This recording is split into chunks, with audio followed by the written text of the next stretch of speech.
नमस्कार, सुप्रभात. चैत्र मास त्यात शुद्ध नवमी येती. आज प्रभू श्रीरामांची जन्मतिथी आणि आपले सद्गुरू समर्थांची सुद्धा जन्मतिथी. देव आणि भक्ताची दोन्ही एका दिवशीच जन्मतिथी. सद्गुरू आणि सत्शिष्याची एकाच दिवशी जन्मतिथी. अशा या पावन दिवशी आपण एक विशेष सेशन घेणार आहोत. आज त्याची सुरुवात करते स्वरदा देवधर रामस्तुतीनं.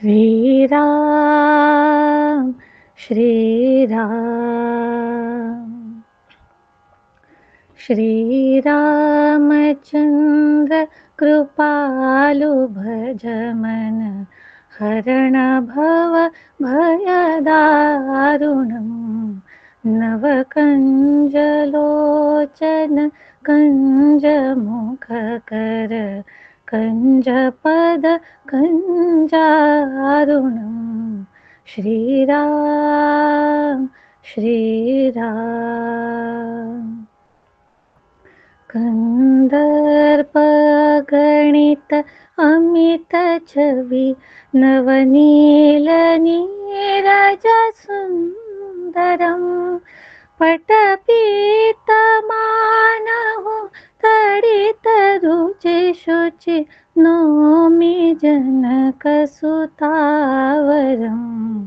श्रीरामचंद्र कृपालु भज मन हरण भव भयदारुणम् श्रीराम श्रीराम भज दीन बंधु दिनेश दानव दैत्य वंशनि कंदनम् रघुनंदानंद कंद कौशल चंद दशरथ नंदनम् श्रीरामचंद्र कृपालु भज मन हरण भव भयदारुणम् श्रीराम श्रीराम सिरमुकुट कुंडल तिलक चारु उदार अंग विभूषणम् आजानुभुज शरचापधर संग्रामजित खरदूषणम् श्रीरामचंद्र कृपालु भज मन हरण भव भयदारुणम् श्रीराम श्रीराम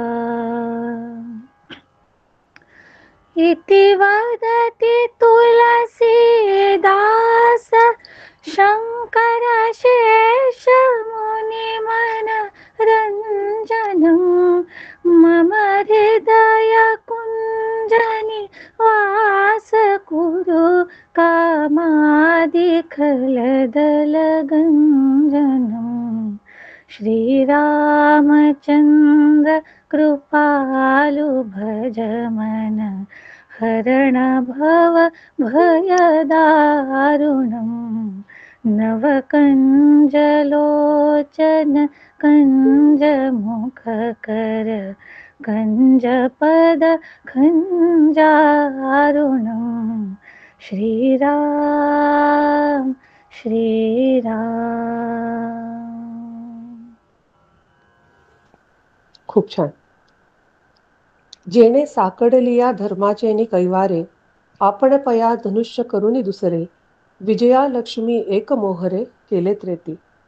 माऊली म्हणतात, संकटात पडलेल्या धर्माचा कैवार घेऊन आपण आपल्याहून निराळे असे धनुष्य करून त्रेतायुगात विजयरूपी लक्ष्मीला ज्यांनी सामोरी केले ते श्रीराम आणि त्यांचे चरित्र म्हणजे रामायण.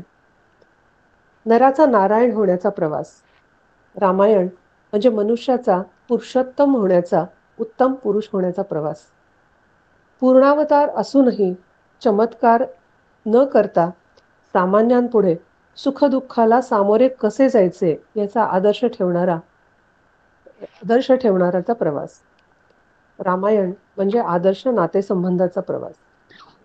खरं तर रामायण कथा प्रत्येक साधकाची कथा आहे.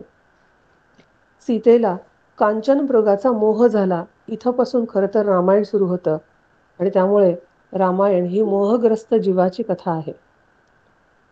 मोह झाल्यानंतर काम, क्रोध, लोभ, मोह, मत्सर अशी संकट मालिका सुरू होते. सतसत विवेकबुद्धी चालत नाही आणि मर्यादाचं उल्लंघन होतं आणि तसंच लक्ष्मण रेषेचंही उल्लंघन झालं आणि सीतेचं अपहरण झालं. आमच्या जीवनात सुद्धा अहंकार या जीवाचं हरण करतो. जसं रावणाने सीतेचं हरण केलं, तसं अहंकार जीवाचं हरण करतो आणि तिला लंकेला घेऊन जातो आणि असुर गुणसंपत्ती म्हणजे सगळ्या राक्षस आणि राक्षसणींच्या पहाऱ्याखाली ठेवतो.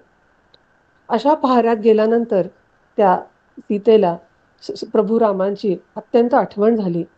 जीव व्याकुळ झाला, अगतिक झाला, हीनदीन झाला आणि तशीच साधकाची अवस्था होते. अनेक विकारांमुळं तोही अगतिक होतो, व्याकुळ होतो आणि त्याला परमेश्वराची आठवण होते. उपासना करायला लागतो, श्रद्धाभाव जागृत होतो, भक्तिभाव जागृत होतो आणि तेव्हाच तो भक्तिभाव म्हणजेच हनुमंत आहेत. हनुमंत येऊन सीतेला आश्वासन देतात, की त्या प्रभू रामाची तुझी भेट होणार आहे आणि तसाच भक्तिभाव प्रत्येक साधकाच्या मनात जागृत होतो. ही भक्ती आसुरी गुणसंपत्तीचा नाश करते. जसे लंका दहन झाले, तसे आसुरी गुणसंपत्तीचा नाश करते आणि मग प्रभू श्रीराम हे रावणाशी युद्ध करायला येतात. म्हणजे दैवी प्रवृत्ती आणि आसुरी प्रवृत्ती यांचं युद्ध होतं आणि दैवी प्रवृत्तीचा जय होतो. प्रभू श्रीरामांचा जय होतो. प्रभू श्रीराम हे सद्गुरू रूपानं येतात आणि त्या सीतेची मुक्तता करतात. तसंच साधकाच्या जीवनामध्ये सद्गुरू येतात आणि त्या जीवाला मुक्त करतात. तर त्यामुळे आज आम्ही रामायण जे ऐकणार आहोत, ते साधक म्हणून ऐकायचं आहे आणि आपल्या कानात जेवढं म्हणून भरून ठेवता येईल, तेवढं भरून घ्यायचं आहे आणि पुढच्या रामनवमीपर्यंत ते चित्तात अखंड साठवून ठेवायचं आहे. या शब्दामृत तर काही कण जरी आम्हाला चिकटले, तरी आमचं जीवन धन्य होऊन जाणार आहे हे नक्की आणि त्यामुळे हे चरित्र ऐकताना त्या सगळ्या व्यक्तिरेखांमधून प्रभू श्रीरामांच्या चरित्रामधून साधक म्हणून आम्हाला काय घ्यायचं आहे, ह्यावर आज चिंतन करायचं आहे. आणि आज हे खास सांगण्यासाठी विजयाताई सबनीस म्हणजे आई आपल्याला आज हे सांगणार आहेत. रामायणातल्या ह्या सगळ्या चरित्रावरून आणि नामदेव महाराजांनी लिहिलेल्या अभंगातून प्रभू रामचंद्रांच्या जन्माचं जे वर्णन आहे, ते आज आपण त्यांच्याकडून ऐकणार आहोत. आईची तुम्हाला सगळ्यांना ओळखत आहेच, पण जे नवीन आहेत त्यांच्यासाठी, की आईने खूप आधी वर्षांपासून दासबोधाचं समीक्षण केलेलं आहे. ज्ञानेश्वरी आणि गाथा हे ग्रंथ कित्येक वर्ष कराडमध्ये चालू होते. कराडमध्ये आणि पंचक्रोशीत अनेक विषयांवर त्यांची प्रवचनं झालेली आहेत. बेंगलोरमध्येही अनेक उपक्रम जसे ज्ञानेश्वरी, दासबोध, गाथा, एकनाथी भागवत आणि गीता या सगळ्या ग्रंथांवर त्यांची प्रवचनं झालेली आहेत आणि हे उपक्रम सगळे बेंगलोरमध्ये सुरू त्यांनी केलेले आहेत. वाईमध्ये सुद्धा त्यांची अनेक प्रवचन झाली आहेत. पण मुख्यत्वे करून गीता ज्ञानयज्ञ हा 18 दिवस चालणारे असे अनेक ज्ञानयज्ञ त्यांचे झालेले आहेत आणि तसेच गुढीपाडवा ते रामनवमी असा रामकथाही अनेक वेळेला झालेल्या आहेत. तुम्ही सगळ्यांनी करोनाच्या काळामध्ये अथर्वशीर्ष, विष्णू सहस्त्रनाम आणि भक्तियोग हे त्यांच्याकडून ऐकलेलंच आहेत. तर आज मी आईनं विनंती करते, की त्यांनी रामायण आणि नामदेव महाराजांच्या अभंगातून हे आम्हाला रामजन्म जो सोहळा आहे तो उलगडून दाखवावा. नमस्कार. नीलाम्बुजश्यामलकोमलांग सीता समारोपितवामभाग पाणो महासायक चारुचाप नमामि रामं रघुवंशनाथम् मनोजवं मारुततुल्यवेगं जितेन्द्रियं बुद्धिमतां वरिष्ठं वातात्मजं वानरयूथमुख्यं श्रीरामदूतं शरणं प्रपद्ये. शुकासारिखे पूर्ण वैराग्य जाचे, वशिष्ठा परिज्ञान योगेश्वराचे, कवी वाल्मिका सारिखा मान्य ऐसा, नमस्कार माझा सद्गुरु रामदासा. जय जय रघुवीर समर्थ.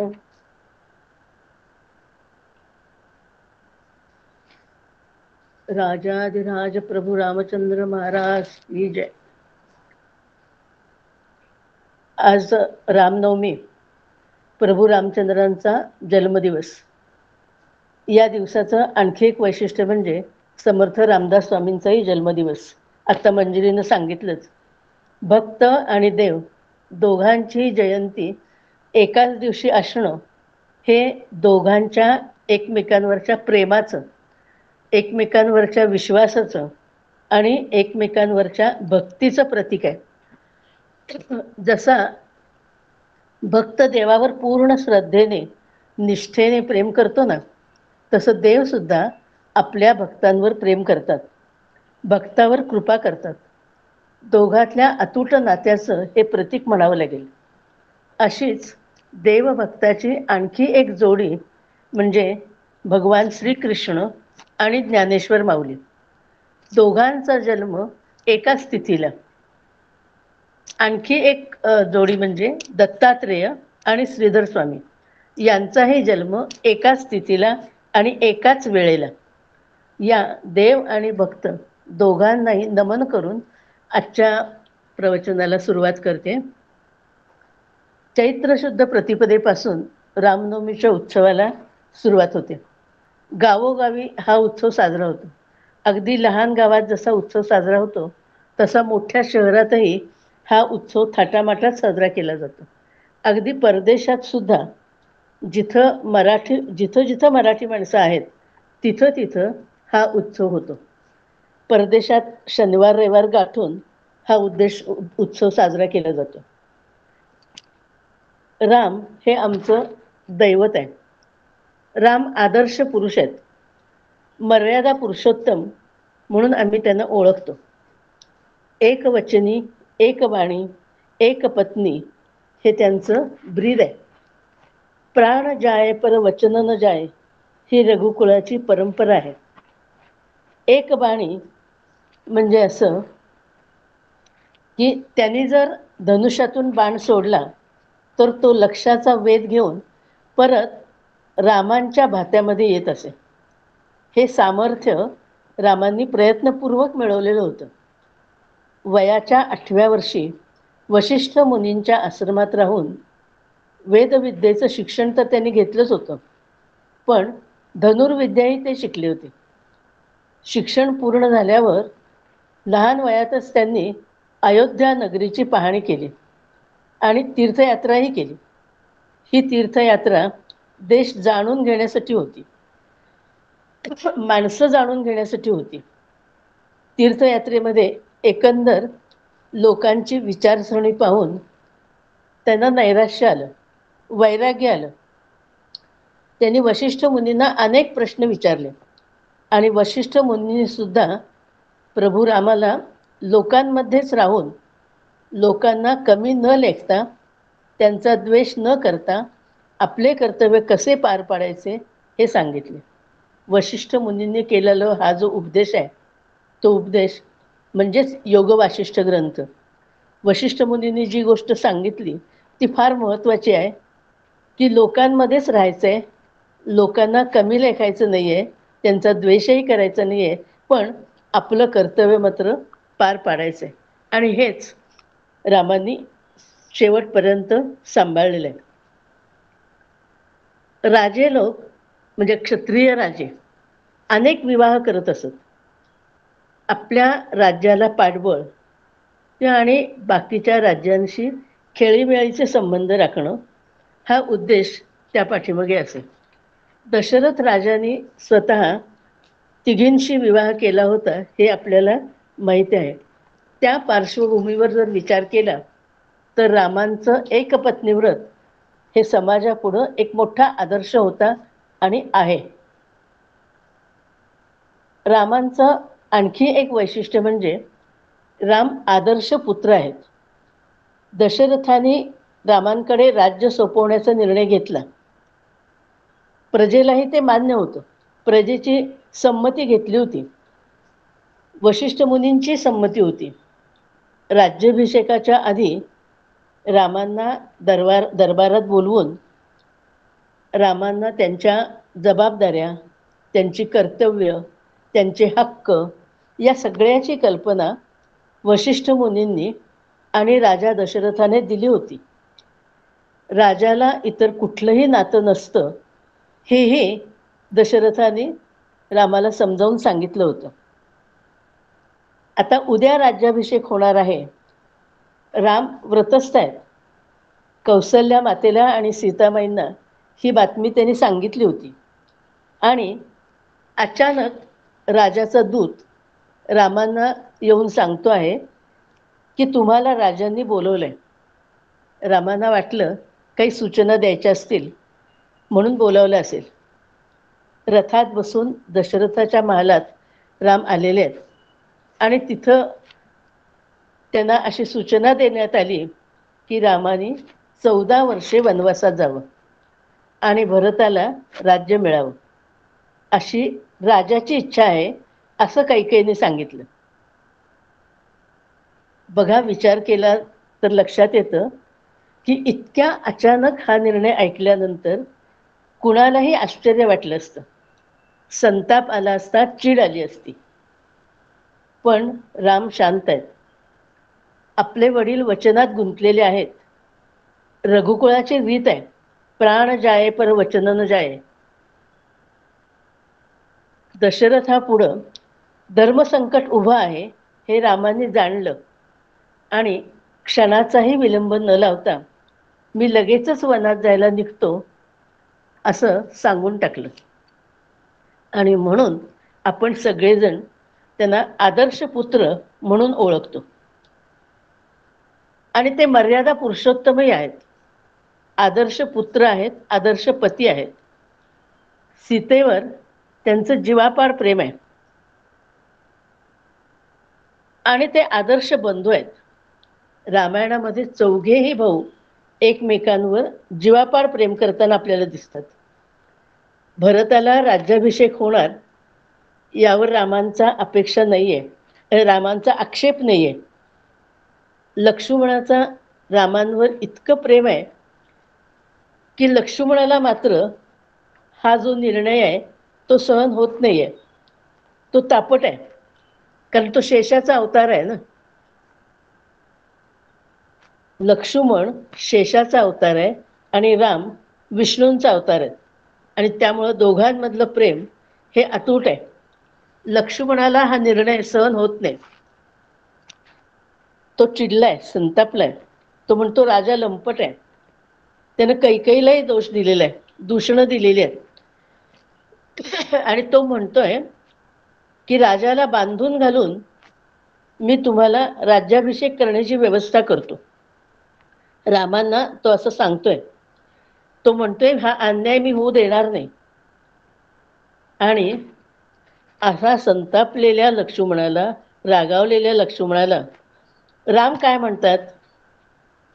राम असं म्हणतात, लक्ष्मणा, माझा स्वधर्म पित्याची आज्ञा पाळणं हा आहे. स्वधर्म म्हणजे कर्तव्य आहे. प्रत्येकाचा एक स्वधर्म असतो. प्रत्येकाच्या जीवनामध्ये प्रत्येकाचा एक स्वधर्म असतो आणि तो स्वधर्म प्रत्येकाने सांभाळायचा असतो. तरच माणूस जीवनामध्ये यशस्वी होत असतो. आणि म्हणून राम असं सांगतायत की माझा स्वधर्म पित्याची आज्ञा पाळणं हा आहे. आणि लक्ष्मणाला ते विचारतायत, लक्ष्मणा तू सांग तुझा स्वधर्म काय आहे? बघा राम किती चतुर आहेत. एवढ्या अवघड प्रसंगामध्ये सुद्धा, इतक्या अशा प्रसंगामध्ये सुद्धा राम अत्यंत संयमाने पण हुशारीने लक्ष्मणाला विचारतायत, लक्ष्मणा तुझा स्वधर्म काय आहे? संतापलेला लक्ष्मण एकदम खाली आलाय आणि तो शांतपणाने म्हणतोय, तुमची आज्ञा पाळणं हा माझा स्वधर्म आहे. विषय संपला. नाईलाजाने विरोधही संपला. रामांनी जाण्याचा निश्चय केलाय. या प्रसंगामध्ये आता हे प्रसंग तर आपल्याला सगळ्यांनाच माहिती आहेत. हे प्रसंग नवीन नाही आहेत. वर्षानुवर्ष आपण रामकथा ऐकतोय आणि त्यातले प्रसंगही आपल्याला पूर्णपणाने माहिती आहेत. पण हे जे प्रसंग आहेत, या प्रसंगामध्ये लक्ष्मणाचं रामांवरचं प्रेम आणि त्यांच्याविषयीचा आदर दोन्ही दिसून येतं. आणि म्हणून असे हे जे प्रसंग आहेत, ह्यातनं आपण खूप काही शिकायचं आहे.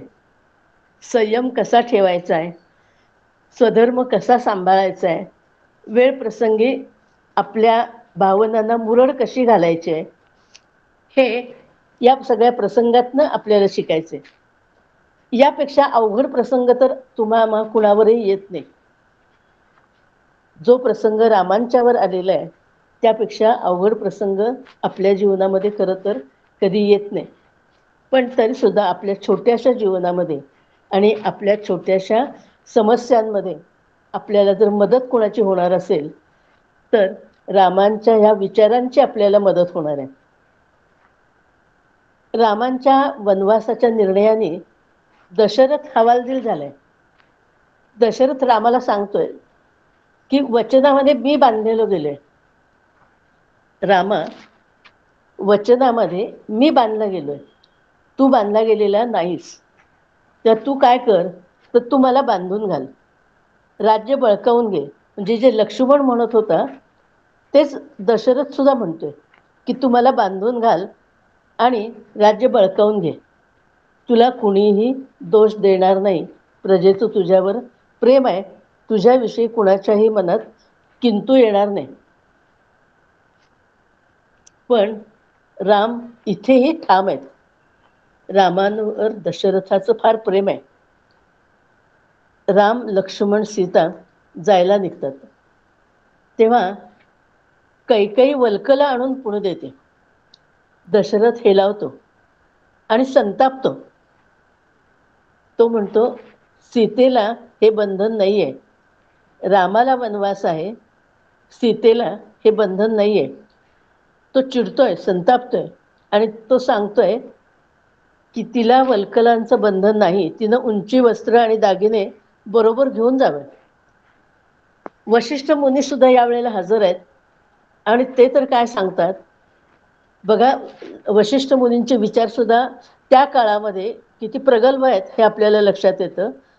वशिष्ठ मुनी असं म्हणतात की राम वनवासात गेले तरी पत्नी या नात्याने सीता राजसिंहासनावर बसू शकते. हे वशिष्ठ मुनींचे विचार आहेत. ती राज्यकारभार चालवू शकते. रामाला वनवास आहे, राम वचनामध्ये बांधले गेलेले आहेत. दशरथाच्या वचनामुळं राम बांधले गेलेले आहेत. पण सीतेला कुठल्याही प्रकारचं बंधन नाही. ती राज्यकारभार करू शकते, सिंहासनावरती बसू शकते. ह्या सगळ्या प्रसंगामध्ये सगळ्यांच्याच मनाची अवस्था किती दयनीय झाली आहे हे आपल्या लक्षात येतं. पण सीतामाई हाल अपेष्टा सोसायला तयार आहेत. पतिव्रता धर्म त्यांनी अत्यंत निष्ठेने सांभाळलेला आहे. इथे राम आणि सीता एकमेकांना किती अनुरूप आहेत हे आपल्या लक्षात येतं. आज आपण विवाह जुळवताना अनुरूपता पाहतो. आपल्याला सगळ्यांना आपल्या जीवनातले प्रसंग माहिती आहेत. आपल्या मुलांचे विवाह ठरवताना आपण काय पाहतो? अनुरूपता पाहतो. शिक्षणाच्या दृष्टीने काय अनुरूपता आहे, रूपाच्या दृष्टीने काय अनुरूपता आहे, आर्थिक परिस्थितीची काय अनुरूपता आहे, हे सगळं आपण ही अनुरूपता आपण पाहतो. पण खरी अनुरूपता असती ती एकमेकांना समजून घेण्यामधली अनुरूपता आहे. एकमेकातल्या उणिवांवर पांघरून घालून एकमेकांना सांभाळून घेऊन पुढे जाण्यामध्ये खरी अनुरूपता आहे. आजच्या काळात हे आपण लक्षात घ्यायचं आहे की एकमेकांच्या उणिवां माणूस परिपूर्ण नाही आहे. प्रत्येक माणूस हा अपूर्ण आहे. काही दोष आहेत, काही गुण आहेत. पण एकमेकांच्या उणिवांवर पांघरून घालून एकमेकांना सांभाळून घेऊन पुढे जाण्यामध्ये खरी अनुरूपता आहे.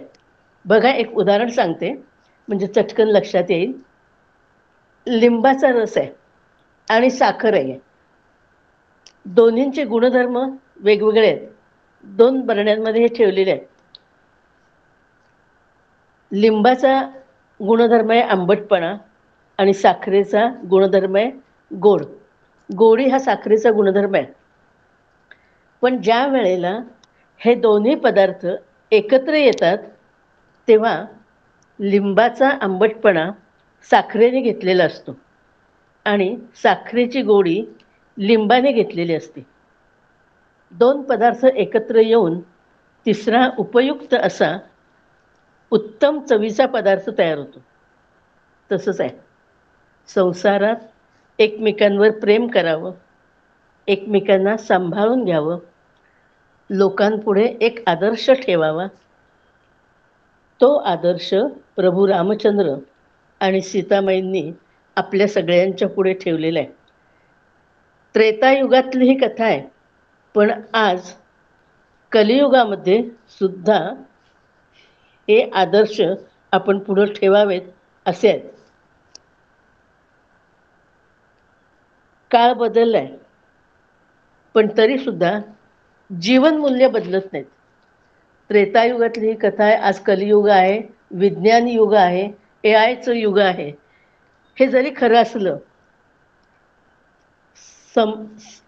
परिस्थिती बदलते, संदर्भ बदलतात, तपशील बदलतात, पण जीवनमूल्य कधीही बदलत नाहीत.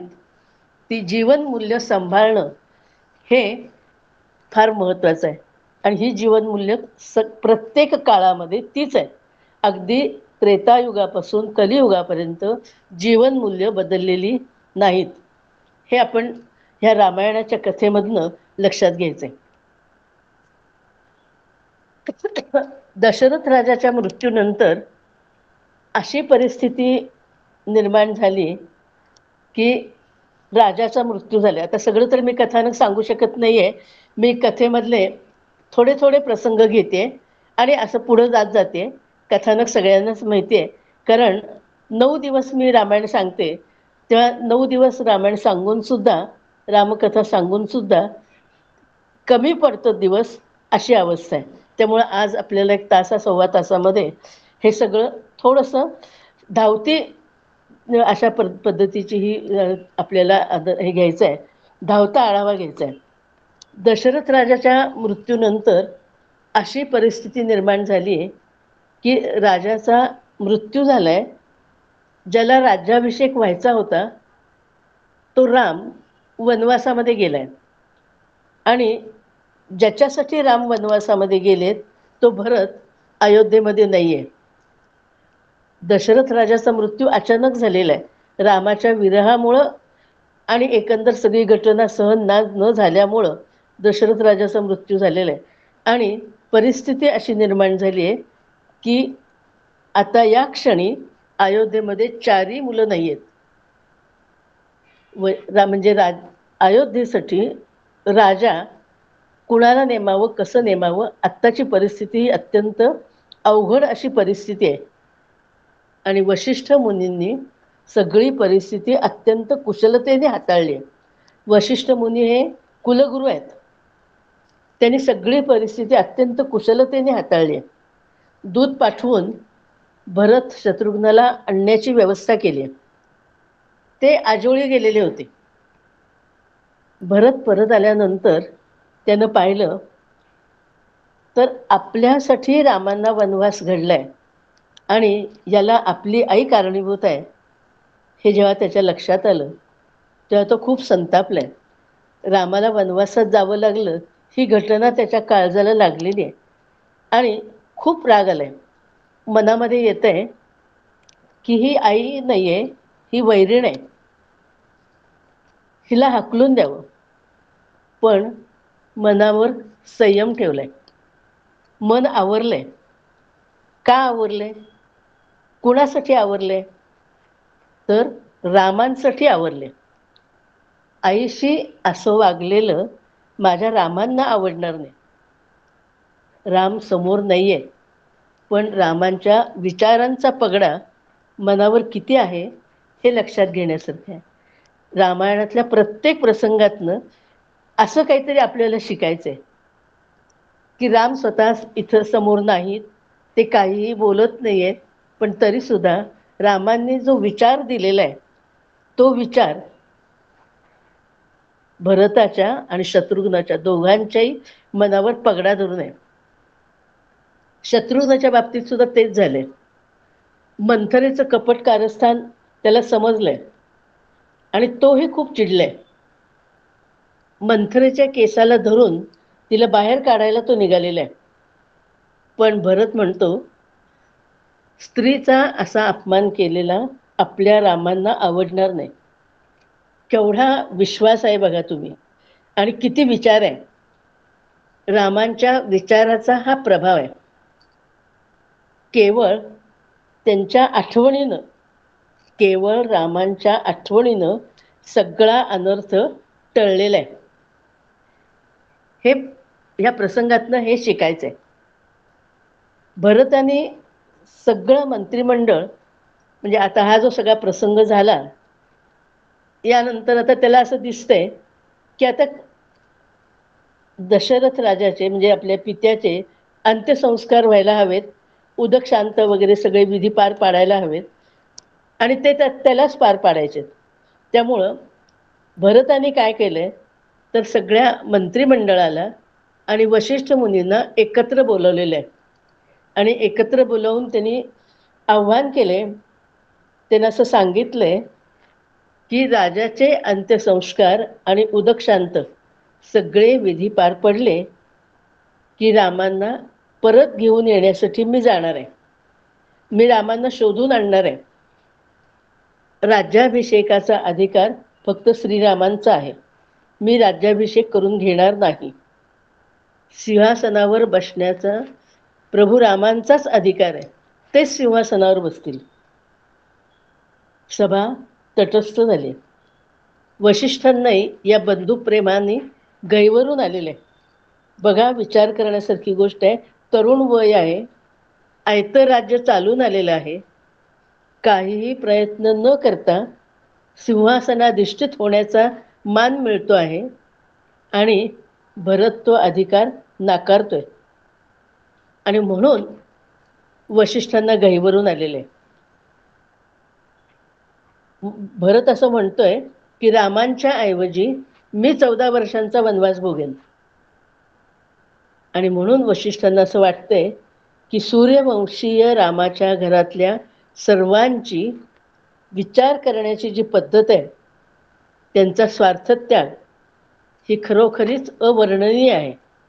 वशिष्ठ मुनी अत्यंत विचारी आहेत, विवेकी आहेत. भरताने केलेला हा विवेक आणि हे त्याची विचारसरणी ऐकल्यानंतर ते सुद्धा अवाक झालेले आहेत आणि त्यांना ह्या सगळ्या चारही बंधूंच्या विषयी अत्यंत आदर मनामध्ये निर्माण झालेला आहे आणि ते म्हणतात की सगळेच बंधू धन्य आहेत. हे बंधुप्रेमाची ही कथा आहे. रामायण ही बंधुप्रेमाची कथा आहे. आता थोडासा पुढचा प्रसंग घेऊया, पुढे जाऊया. भरत आणि सगळे अयोध्यावासी, म्हणजे आता अंत्यसंस्कार झालेले आहेत, उदक शांत वगैरे सगळे विधी झालेले आहेत आणि आता भरत रामांना आणण्यासाठी निघालेला आहे. भरताबरोबर सगळे अयोध्यावासी, तिन्ही माता, वशिष्ठ, विश्वामित्र सगळेच रामाला शोधायला निघालेले आहेत. आता रामाला शोधायचंय, राम कुठं गेलेत हे कसं कळायचं? तर विचारपूस करत, माग काढत चित्रकूट पर्वताच्या पायथ्याशी आलेले आहेत. ज्या मार्गाने राम गेलेले आहेत का नाही, त्याच मार्गाने हे गेलेले आहेत. मध्ये गुहक भेटलेला आहे, नावाडी भेटलेला आहे, पुढे भारद्वाज ऋषींचा आश्रम लागलेला आहे आणि भारद्वाज ऋषींच्याकडून राम चित्रकूट पर्वतावर वास्तव्याला आहेत हे कळलेलं आहे. आणि त्यामुळं हे सगळा हा जथा, तिथं हत्ती आहेत, घोडे आहेत, रामाचा अयोध्येचा रथ आहे, अयोध्येच्या रथावर अयोध्येचं निशाण आहे, ध्वज आहे आणि असा ह्या सगळा जमाव चित्रकूट पर्वताच्या पायथ्याशी आलेला आहे. सगळे पायथ्याशी थांबलेत आणि भरत असं म्हणतो की मी एकटाच पर्वतावर जाऊन रामांना बघून येतो, राम इथे आहेत का हे शोधून येतो. आणि म्हणून भरत एकटाच पर्वत चढायला सुरुवात केली आहे. पर्वतावर रामांना आणि लक्ष्मणांना हा सगळा गोंधळ आणि हे सगळे गडबड हे कळलेले आहे. लक्ष्मणाला असं वाटतंय की भरत मुद्दाम चाल करून येतोय, की त्याला नुसतं 14 वर्ष नाही तर कायमचं त्याला राज्य पाहिजे, म्हणून भरत चाल करून येतोय असं लक्ष्मणाला वाटतंय. कारण तो तापट आहे. आणि राम मात्र असं म्हणतायत की रामांना अशी खात्री आहे की भरत मला न्यायला आलेला आहे, भरत मला भेटायला आलेला आहे. लक्ष्मणा तू शांत राहा असं राम लक्ष्मणाला सांगतायत. आणि प्रभू रामचंद्र पर्वतावरून खाली उतरत आहेत आणि भरत चित्रकूट पर्वत हळूहळू वर चढतोय. दृश्य डोळ्यापुढं आणायचंय. भरत वर चढतोय. भरताला जेव्हा राम दिसले तेव्हा भरत रामा म्हणून रामांच्या चरणावर कोसळलाय. डोळ्यातून अश्रूंचा पूर लोटलाय. शाळेत असताना ही राम आणि भरताची भेट हा धडा आमच्या वेळी आमच्या वर्गाला होता. शाळेमध्ये हे धडे असायचे. आता अशा प्रकारचे धडे पुस्तकामध्ये घातले जात नाहीत. हे सुद्धा एक प्रकारचं दुर्दैवच आहे. पण आम्ही लहानपणी ही भरत भेट ही अगदी इतकी छान अनुभवलेली आहे. आमच्या शिक्षकांनी आम्हाला ती इतकी सुंदर समजावून सांगितलेली आहे की मनावर ठसलेली आहे. आज आपण पाहतोय की जमिनीच्या एका तुकड्यासाठी, घरासाठी भाऊ भाऊ एकमेकांची वैरी होत आहेत, एकमेकांच्या जीवावर उठत आहेत, एकमेकांचा खून करत आहेत. वर्तमानपत्रांमध्ये बातम्या ह्याच ऐकायला मिळतात. आणि मग असं वाटतं की जरी त्रेतायुगातली ही कथा असली तरी कलियुगामध्ये सुद्धा या रामकथेची आज अधिक आवश्यकता आहे. रामायणातला प्रत्येक प्रसंग काही ना काहीतरी आम्हाला शिकवून जातो. आज जर तरुण पिढीने ही बंधुप्रेमाची कथा प्रामाणिकपणाने ऐकली आणि मनापासून ऐकून मनावर जर त्यांच्या काही परिणाम झाला तर हे जे समस्या आपल्याला दिसतात समाजामध्ये त्या समस्या थोड्याशा कमी होतील. आणि थोडंसं विचार करण्याची एक पद्धत जी आहे, आज ज्या पद्धतीनं विचार केला जातोय ते थोडंसं चित्र बदलेल असं वाटतं. आणि म्हणून आज गावोगावी रामनवमीचे जे उत्सव चालू आहेत हे छान आहे. फक्त काय आहे की काय होतं तर माणसं रामकथा ऐकतात पण रामाच्या चरित्रामधून ह्या तिन्ही भावंड जी रामाची आहेत, भरत, शत्रुघ्न, लक्ष्मण, यांच्याकडून काहीच शिकत नाहीत. आपण रामकथेमधून काहीतरी शिकायचं आहे हा सगळ्यात महत्त्वाचा भाग आहे. आणि तरुण पिढीला हे जास्त आवश्यक आहे असं वाटतं. चित्रकूट पर्वतावर दोघांची भेट झाली आहे. दोघंही वरती आलेले आहेत, पठारावर आलेले आहेत. सगळी प्रजासुद्धा पठारावर आलेली आहे. आणि भरताने विनवणी केली पण रामांनी आपला निर्णय बदललेला नाहीये. या भेटीमध्ये जनक राजा सुद्धा चित्रकूट पर्वतावर सगळ्यांची भेट घेण्यासाठी म्हणून आलेले आहेत. आत्तापर्यंत ते अलिप्त राहिलेले आहेत पण आता तिथं आल्यानंतर ते सगळं प्रकार पाहतात. भरत विनवणी करतोय, बाकीचे सगळे विनवणी करतायत आणि राम आपल्या निर्णयावर ठाम आहेत. तेव्हा जनक राजांनी सुद्धा अशी भूमिका घेतली आहे की जनक राजाही सांगतात समजावून की रामांनी जे ठरवलेलं आहे तो त्यांचा निर्णय त्यांना पूर्ण करू दे, त्यांचा स्वधर्म त्यांना पूर्ण करू दे. भरता तुझं जे रामांवरचं प्रेम आहे त्या प्रेमासाठी म्हणून राम जे सांगतायत ते तू ऐक. म्हणून हे सगळं जे कथा जी आहे ही कथा आदर्शांची कथा काय आहे तर जनक राजासारखा राजा तो सुद्धा समजावून सांगतोय. आणि म्हणून शेवटी भरताने पादुका मागून घेतलेल्या आहेत आणि त्या पादुका सिंहासनावर ठेवून त्यांनी 14 वर्ष राज्य केलेलं आहे. भरत अयोध्येच्या राजवाड्यात राहिलेला नाही. जवळच नंदीग्राम म्हणून जे गाव होतं तिथं तो राहिलाय. तो वल्कल नेसत होता. म्हणजे अयोध्येमध्ये होता, नंदीग्राममध्ये होता, पण तो वल्कल नेसतोय. राजा आहे पण तो वल्कल नेसतोय. कंदमुळं खाऊन, फळं खाऊन राहतोय. जमिनीवर झोपतोय. म्हणजे राम आणि लक्ष्मण यांनी ज्या पद्धतीनं ते तिथे राहत आहेत वनवासामध्ये, तसंच भरत इथं नंदीग्राममध्ये राहतोय. आणि लक्ष्मण जशी रामांची काळजी घेत होता, तसंच शत्रुघ्न भरताचा प्रत्येक शब्द झेलत होता. तो सुद्धा भरताप्रमाणे नंदीग्राममध्येच राहतोय. म्हणजे बघा, भरताची पत्नी मांडवी आणि शत्रुघ्नाची पत्नी श्रुतिकीर्ती या अयोध्येमध्ये राजवाड्यात राहत आहेत, पण त्यांना पतीचा सहवास नाहीये. पतीचा विरह सोसत त्या राजवाड्यात राहत आहेत. त्या दोघी आणि उर्मिला तिघींनीही सगळ्या उपभोगांचा त्याग केलेला आहे. पतिव्रता धर्म या चौघी बहिणींकडून शिकावा. चौघी राजकन्या आहेत, लाडाकोडात वाढलेल्या आहेत.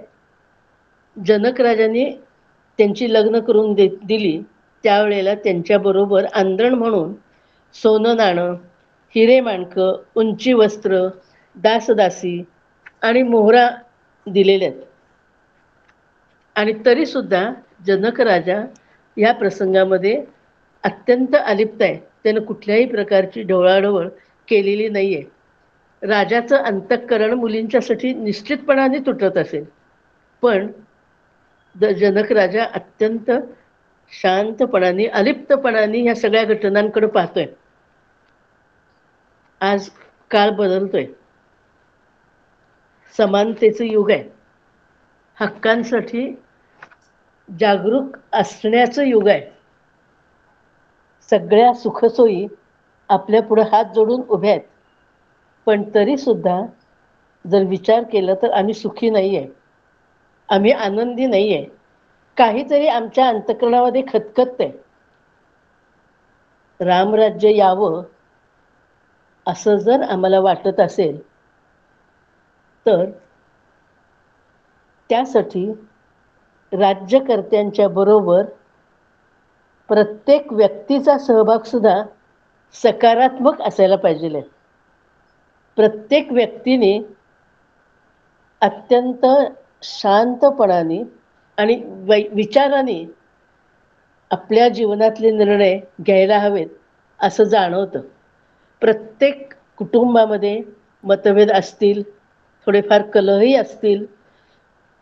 दोन व्यक्ती एकत्र आल्यानंतर तिथं मतभेद हे होतातच, पण तरीसुद्धा या मतभेदांमधून मार्ग काढून आणि एकमेकांना समजून घेऊन कुटुंब व्यवस्था टिकवणं हे आज जास्त गरजेचं आहे, असं आत्ताची जी समाजाची जी परिस्थिती आहे ती बघितल्यानंतर लक्षात येतं. आणि म्हणून रामायण आणि रामकथा ही आज सुद्धा अत्यंत गरजेची आहे. त्यातले आदर्श आपण घेणं हे गरजेचं आहे, हे जाणवतं. राम आदर्श मित्र आहेत आणि आदर्श शत्रूही आहेत. आदर्श मित्र आहेत हे एक वेळ समजू शकतं, पण आदर्श शत्रू सुद्धा आहेत. बघा, आपण एक एक प्रसंग डोळ्यापुढे आणत, म्हणजे जी कथा माहिती आहे म्हणून नुसतं प्रसंग सांगत मी पुढे चालले. सुग्रीव आणि बिभीषण यांच्याबरोबर रामांनी मैत्री केली आहे. सुग्रीवाला रामाने मदत केलेली आहे. वालीच्या अन्याय्य वागणुकीसाठी त्याचा वध करून त्याला त्याच्या वागण्याची शिक्षा दिली. सुग्रीवाला त्याच्या वाटण्याचं, त्याच्या मालकीचं जे राज्य आहे ते त्याला दिलेलं आहे. त्याची पत्नी तिलाही सोडवून आणून ती सुग्रीवापाशी त्यांनी दिलेली आहे. ही रामांनी सुग्रीवाला मैत्री केलेली आहे. मैत्रीचा हात पुढं करून सुग्रीवाबरोबरची मैत्री रामांनी निभावलेली आहे. वास्तविक पाहता हे दोघंच आहेत, राम आणि लक्ष्मण. आणि अरण्यामध्ये येऊन, किष्किंधेमध्ये येऊन राम सुग्रीवाला मदत करतायत. ही विचार करण्यासारखी गोष्ट आहे. सुग्रीवाला त्याचं राज्य मिळवून दिले. म्हणजे आदर्श मित्र कसा असावा हे राम आपल्याला दाखवून देत आहेत. सुग्रीवाबरोबर, विभीषणाबरोबर त्यांनी जी मैत्री केली आहे आणि जी निभावली आहे ती आपल्याला काही गोष्टी शिकवून जाणारी आहे. आता आदर्श शत्रू पण म्हटले. रावण वधानंतर रावणाच्या अंत्यसंस्काराचा प्रश्न आला. त्याची मुलं, बंधू, नातू सगळेच युद्धामध्ये मारले गेलेले आहेत. विभीषण म्हणत होता की माझा आता रावणाशी काहीही संबंध राहिलेला नाही. मला लाथ मारून त्यानं लंकेमधून हकलून दिलेलं आहे. त्यामुळं विभीषण अंत्यसंस्काराला पुढं जायला तयार नाही आहे. आणि अशा वेळेला राम विभीषणाला समजून सांगतायत की मरणानंतर वैर संपतं. आता त्याचं आणि आपलं काहीही वैर नाही. राजाच्या इत्मामाला शोभेल. रावण हा सम्राट आहे, मोठा, लंकेचा मोठा राजा होता तो. तेव्हा राजाच्या इत्मामाला शोभेल अशा पद्धतीनं त्याचे अंत्यसंस्कार व्हावेत असं राम विभीषणाला समजून सांगतात. हा केवढा मनाचा मोठेपणा आहे बघा. ज्यानं आपली पत्नी पळवून नेलेली आहे अशा रावणाचा वध करून आणि आता त्याच्या वधानंतर राम अत्यंत संयमाने विभीषणाला जे समजावून सांगतायत हा मनाचा केवढा मोठेपणा आहे. लंकेचं राज्य विभीषणाला दिलेलं आहे आणि किष्किंधा नगरीचं राज्य सुग्रीवाला दिलेलं आहे. राम विरक्तपणे अलिप्त राहिलेले आहेत. या राज्यांवर त्यांनी आपला अधिकार सांगितलेला नाही आहे. उलट सुग्रीवाला आणि विभीषणाला राज्याभिषेक करण्याच्या वेळेला आपण अलिप्त राहिलेले आहेत. मी वनवासात आहे आणि नगरीमध्ये येण्याचा मला अधिकार नाही असं म्हणून ते अलिप्त राहिलेत. लक्ष्मणाला सांगितलेलं आहे की तू या दोघांचा राज्याभिषेक कर. आज समाजामध्ये पिढ्यानपिढ्या वैर चालू असणारे लोक आपल्याला दिसतात. पिढ्यानपिढ्या वैर चालू असतं. आणि म्हणून राम किती आदर्श शत्रू आहेत हे सुद्धा आपण लक्षात घ्यायचं. समाजापुढं रामायणातले आदर्श हे ठेवलेले आहेत. म्हणून ते जसे आदर्श मित्र आहेत तसे ते आदर्श शत्रूही आहेत आणि हे आपण लक्षात घ्यायचं आहे. आता बघा पुढचा प्रसंग आहे. रावण वध झालाय. सीतामाईंना घेऊन आता अयोध्येला जायचं आहे. वाटेत भारद्वाज मुनींच्या आश्रमात थांबून अयोध्याकडे जायचं होतं. कारण भारद्वाज मुनींनी सांगितलेलं होतं की जाताना भेटून जा म्हणून. आता रामांच्या लक्षात होतं की भरताने सांगितलंय 14 वर्षापेक्षा एक दिवस जरी जास्त लागला तरी मी अग्निकाष्ठ भक्षण करेन. म्हणजे मी स्वतःला चितेवर जाळून घेईन. राम दक्ष आहेत. एवढे सगळ्या प्रसंगातून जात आहेत पण राम दक्ष आहेत. परिस्थितीचं सगळं भान आहे. भरताचं प्रेम पूर्ण जाणून आहेत. भरत बोलल्याप्रमाणे करेल याची भीती पण त्यांच्या मनामध्ये आहे. आणि म्हणून त्यांनी काय केलं की आता भरद्वाज मुनींच्या आश्रमामध्ये तर जायलाच हवंय. थोडासा वेळ लागण्याची शक्यता आहे. आणि म्हणून त्यांनी बुद्धिमान, चतुर आणि शक्तिशाली, बुद्धिमतां वरिष्ठम जितेंद्रियम असा हा जो हनुमंत आहे त्या हनुमंताला अयोध्येमध्ये पाठवलेलं आहे. आणि हनुमंताला असा निरोप दिलेला आहे की जाऊन भरताला सांग राम येत आहेत. हनुमंत वायुवेगाने अयोध्येला आलेले आहेत. त्यांनी पाहिलं, दुरून जर पाहिलं तर चिता रचून तयार आहे. भरत कृश झालेला आहे, जटा वाढलेल्या आहेत. हनुमंत भावाभावांचं प्रेम पाहून गैरवरलाय आणि पुढे जाऊन त्यांनी राम येत असल्याची बातमी सांगितली आणि सगळं चित्र पालटलं. अयोध्येमध्ये आनंदी आनंद झाला. रामांच्या स्वागताची तयारी सुरू झाली. सगळीकडं सडे, रांगोळ्या, गुढ्या, पताका असं सगळीकडे उत्साहाचं वातावरण दिसायला लागलं. राजवाड्यामध्ये राज्याभिषेकाची तयारी सुरू झाली. आत्तापर्यंत आपण सूर्यवंशी कुटुंबातील राम आणि त्यांच्या कुटुंबियांच्या आदर्शांच्या कथा यांचा आपण धावता आढावा घेतला. जास्त वेळ नसल्यामुळं, कारण आपल्याला कथा पुढं राम जन्माकडे जायचं आहे आणि म्हणून आपण हा धावता आढावा सगळा घेतलेला आहे. जन्माचा सोहळा आपल्याला साजरा करायचा आहे. पण काय आहे की रामांच्या चरित्रातील आदर्शांचा परामर्श घेतल्याशिवाय रामकथा पूर्ण होत नाही आणि म्हणून आपण अगदी थोडक्यात हा सगळा रामकथेचा आढावा थोडक्यात घेतलेला आहे. काय घेता येईल, काय आदर्श घेता येईल हे सगळं बघून आपण हे सगळं चरित्र अगदी थोडक्यात पाहिलेलं आहे. आज आता थोडंसं मागं जाऊन आधीचा कथाभाग बघूया. म्हणजे कथा थोडीशी रिव्हर्स घेऊया.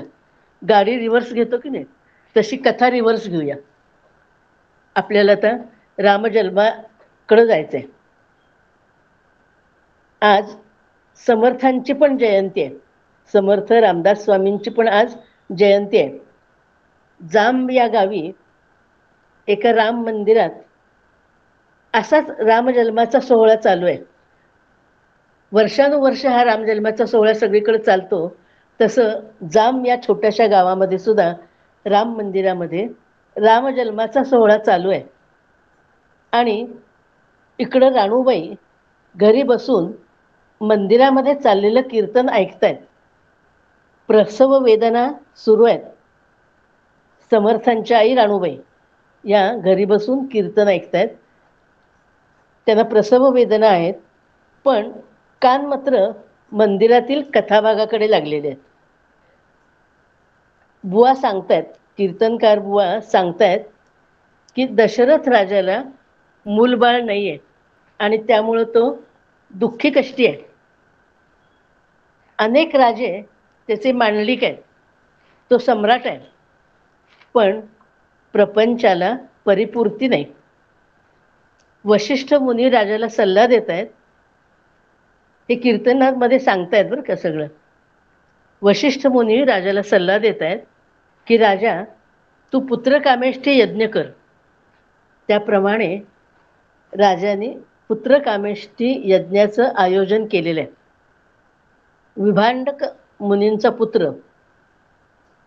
विभांडक मुनींचा पुत्र ऋष्यशृंग यांना यज्ञासाठी पाचारण केलेलं आहे. यथासांग सगळा यज्ञाचा विधी पार पडलेला आहे. कीर्तन चालू आहे. कीर्तनामध्ये कीर्तनकार व हा सगळा प्रसंग सांगतायत आणि राणूबाई घरामध्ये बसून हा सगळा सोहळा ऐकतायत. पूर्णाहुतीच्या वेळी प्रत्यक्ष अग्निदेव प्रगट झालेत. अत्यंत तेजस्वी सोन्यासारखी अंगकांती असलेले अग्निदेव, त्यांच्या हातामध्ये सुवर्ण पात्र आहे. त्यात पायस म्हणजे प्रसाद आहे. हा प्रसाद खिरीच्या स्वरूपात आहे. तो सुवर्ण कलश राजाच्या हाती देऊन हा प्रसाद तिन्ही राण्यांसह प्राशन करावा असं सांगून अग्निदेव अंतर्धान पावलेले आहेत. हे जे पायस आहे, म्हणजे हा जो प्रसाद आहे, यामध्ये बरीच औषधी वनस्पती वापरलेली आहे. यज्ञ काळामध्ये राजा आणि तिघी राण्या व्रतस्थ राहिलेले आहेत. त्यामुळं हे जे पायस आहे हे औषधी वनस्पतींपासून बनवलेलं आहे, तांदुळापासून बनवलेलं आहे. हे पायस पचायला हलकं आहे. राजा आणि तिन्ही राण्यांनी हे पायस अत्यंत श्रद्धेने भक्षण केलेलं आहे. हे वाल्मिकी रामायणामध्ये म्हटलेलं आहे. इतर काहींनी हे पायस घट्ट स्वरूपात असल्याचंही वर्णन केलेलं आहे आणि त्यामुळे ते घारीने पळवलं वगैरे हा कथाभाग आलेला आहे. पण वाल्मिकी रामायणामध्ये जो उल्लेख आहे त्यामध्ये पायस हे खिरीच्या स्वरूपात आहे आणि ते पचायला हलकं आहे. राजा आणि तिन्ही राण्यांनी हे पायस अत्यंत श्रद्धेने भक्षण केलेलं आहे. काही काळ मध्ये गेला आणि तिन्ही राण्यांना पुत्रप्राप्तीची चाहूल लागली आहे. वशिष्ठ मुनी हे कुलगुरू आहेत, दूरदृष्टीचे आहेत. राजाविषयी त्यांच्या मनामध्ये अतिशय प्रेम आहे. घराण्याच्या हितासाठी झटणारे असे वशिष्ठ मुनी आहेत आणि त्यांचं सगळीकडे बारीक लक्ष आहे. राण्यांना आता डोहाळे लागतील आणि राजाने ते पुरवावेत हे सुद्धा वशिष्ठ मुनींनी राजाला सुचवलेलं आहे. म्हणजे हे सुद्धा भान वशिष्ठ मुनींनी ठेवलेलं आहे. त्यांनी ते राजाला तसं सुचवलेलं आहे. नामदेव महाराज काही अभंगाच्या माध्यमातून या तिघींच्या डोहाळ्याचं वर्णन करतात. म्हणजे जे वशिष्ठ मुनींनी राजाला सुचवलेलं आहे त्याप्रमाणे राजा राण्यांना डोहाळे विचारणार आहे. पण हा जो सगळा कथाभाग आहे आणि हे जे घटना आहे या घटनेचं वर्णन नामदेव महाराजांनी काही अभंगांच्या माध्यमातून केलेलं आहे. तिघींच्या डोहाळ्यांचं वर्णन नामदेव महाराजांनी केलेलं आहे. नामदेव महाराजांचे शब्द अगदी साधे सोपे आहेत, सहज जाता कळण्यासारखे आहेत. जन्मकाळाचा सोहळा करण्यापूर्वी प्रथम हे महाराजांचे अभंग आपण पाहायचेत. भागवत संप्रदायामध्ये हे अभंग रामनवमीच्या दिवशी घेतले जातात. 9 दिवस उत्सव असतो. रामाचं सगळं चरित्र पाहिलं जातं आणि रामनवमीच्या दिवशी नामदेव महाराजांचे हे जे 7-8 अभंग आहेत त्या अभंगांच्या माध्यमातून त्या तिन्ही राण्यांचे डोहाळे आणि रामजन्माचं वर्णन हे केलं जातं. आणि म्हणून आपण सुद्धा आज हे नामदेव महाराजांचे अभंग बघून त्या आधाराने हा पुढचा प्रसंग बघायचा आहे. मी अभंग सांगते पण संपूर्ण अभंग सांगत नाही. मध्ये मध्ये काही भाग त्यातला सांगत जाईल आणि निरूपण करत जाईल. आणि फार निरूपण सुद्धा करावं लागणार नाहीये, अर्थ सहज कळत जातो. अभंग असा आहे, पहिलाच अभंग आहे. कुलगुरू वशिष्ठ सांगे नृपवरा, कुलगुरू वशिष्ठ सांगे नृपवरा, असते गरोदर तुझ्या कांता. अर्थ कळतोय लगेच. धर्मशास्त्र ऐसे डोहाळे पुसावे, त्यांचे पुरवावे मनोरथ. वशिष्ठ मुनींनी राजाला सुचवलेलं आहे की असं धर्मशास्त्र सांगतं की आपल्या पत्नीचे डोहाळे पुरवावेत, त्यांचे मनोरथ पुरवावेत. बघा, डोहाळे पुरवण्याची पद्धत किती जुनी आहे. या काळामध्ये आईची मनस्थिती प्रसन्न राहावी म्हणून तिचं कौतुक करण्याची पद्धत आहे. पोटी जे अपत्य येणार आहे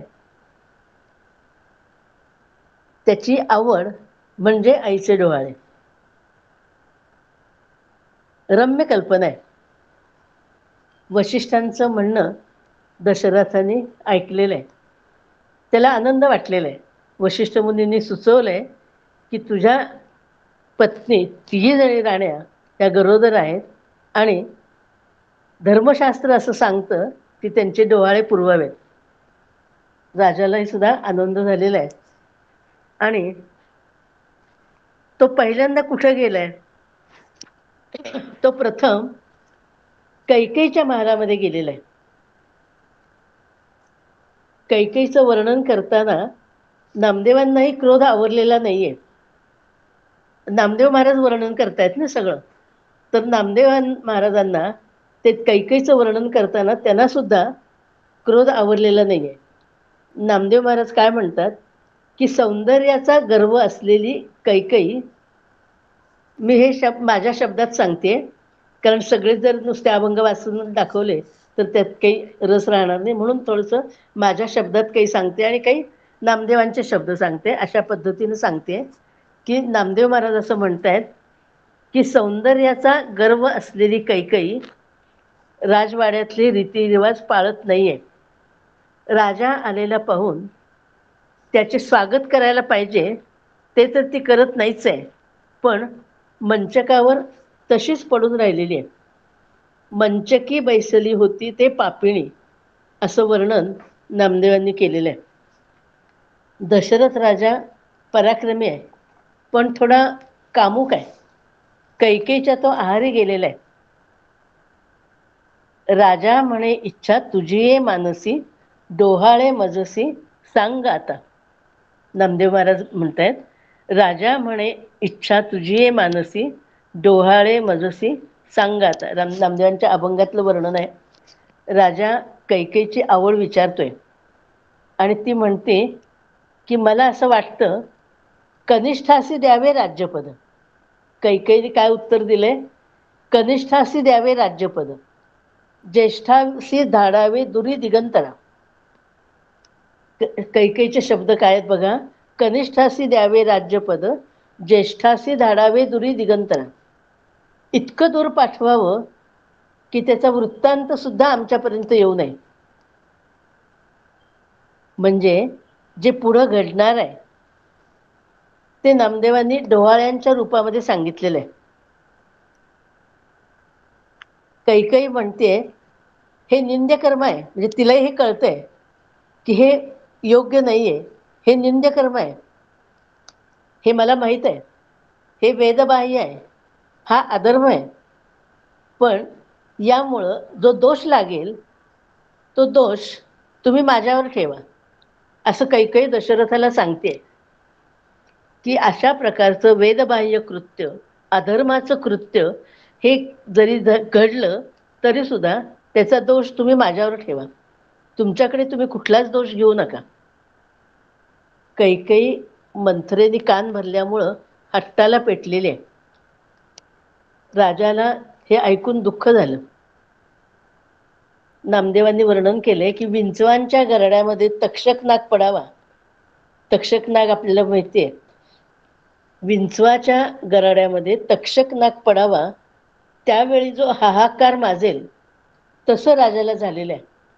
अंतःकरणात आगीचा डोंब उठलाय, अत्यंत कष्टी झालाय.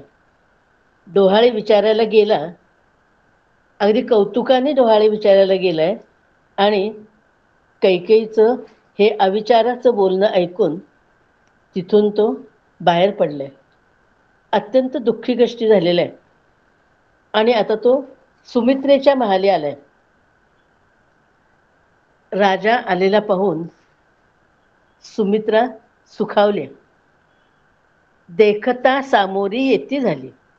नामदेवांनी वर्णन केले, देखता सामोरी येती झाली. सुमित्रा सामोरी आलेली आहे. तिनं राजाला वंदन केले. पती परमेश्वर या भावाने तिने त्याची पूजाही केली. फुलांच्या माळा अर्पण केल्यात आणि आदबीनं ती बाजूला उभी राहिली. राजा दशरथ राजा खरं तर दुखावलेला होता, पण आता सुमित्रेच्या मनातला हा आदरभाव पाहिला आणि तो सुखावला. तिलाही त्यांनी डोहाळे विचारलेले आहेत. सुमित्रा ही त्यागमूर्ती आहे. त्यागमूर्ती का म्हटलंय तर ज्या वेळेला रामाबरोबर जाण्याचा निर्णय लक्ष्मणाने घेतला त्यावेळेला कुठलीही आई असं म्हटली असती की रामाला वनवास सांगितलेला आहे, तुला सांगितलेलं नाही, तू कशाला या वनवासाच्या फंदामध्ये पडतोयस. पण सुमित्रा अत्यंत विचारी आहे. कुटुंब एकसंध कसं ठेवावं हा तिचा विचार आहे आणि त्यामुळे तिनं त्यावेळेला लक्ष्मणाला सांगितलेलं आहे की तू जाण्याचा निर्णय घेतलायस, हा चांगला निर्णय आहे. आणि आता 14 वर्ष तू रामाची वडिलांप्रमाणे काळजी घे आणि सीतेमाईला आईप्रमाणे मान आणि सीतामाईंची काळजी घे. आणि म्हणून सुमित्रा ही त्यागमूर्ती आहे असं मी म्हटलं. ती सोशिक आहे, शांत आहे, सात्विक आहे. ती काय म्हणते, प्राणनाथा ऐसे वाटतसे जीवा. दशरथाने डोहाळे विचारलेले आहेत आणि ती काय सांगते, प्राणनाथा ऐसे वाटतसे जीवा, वडिलांची सेवा अहर्निशी. असं माझ्या जीवाला वाटतंय, असं माझ्या मनाला वाटतंय की वडीलधाऱ्यांची सेवा अखंड करावी आणि मला दुसरं तिसरं काही नकोय. द्यावे मज एक हेचे आता. एवढंच वरदान मला तुम्ही द्या की माझ्या हातून वडील माणसांची सेवा घडावी. एवढं एकच माझं मागणं आहे. हे सुमित्रेचे हे डोहाळे आहेत. आणि म्हणून आपल्याला लक्षात येतं असं की पुढं आपल्याला सगळा कथाभाग तर माहिती आहे. लक्ष्मण आणि शत्रुघ्न यांच्या ठिकाणी हा सेवाभाव आपल्याला दिसलेला आहे. हे सुमित्रेचे डोहाळे आहेत. म्हणजे सुमित्रेच्या उदरामध्ये शत्रुघ्न आणि लक्ष्मण हे वाढत आहेत आणि ते पुढं कसं वागणार आहेत ते सुमित्रेच्या विचारांमधून व्यक्त होते.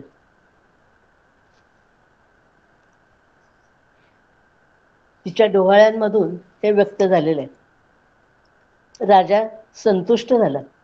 रत्नजडित कंकण त्यानं हातातनं काढलंय आणि तिला भेट दिली.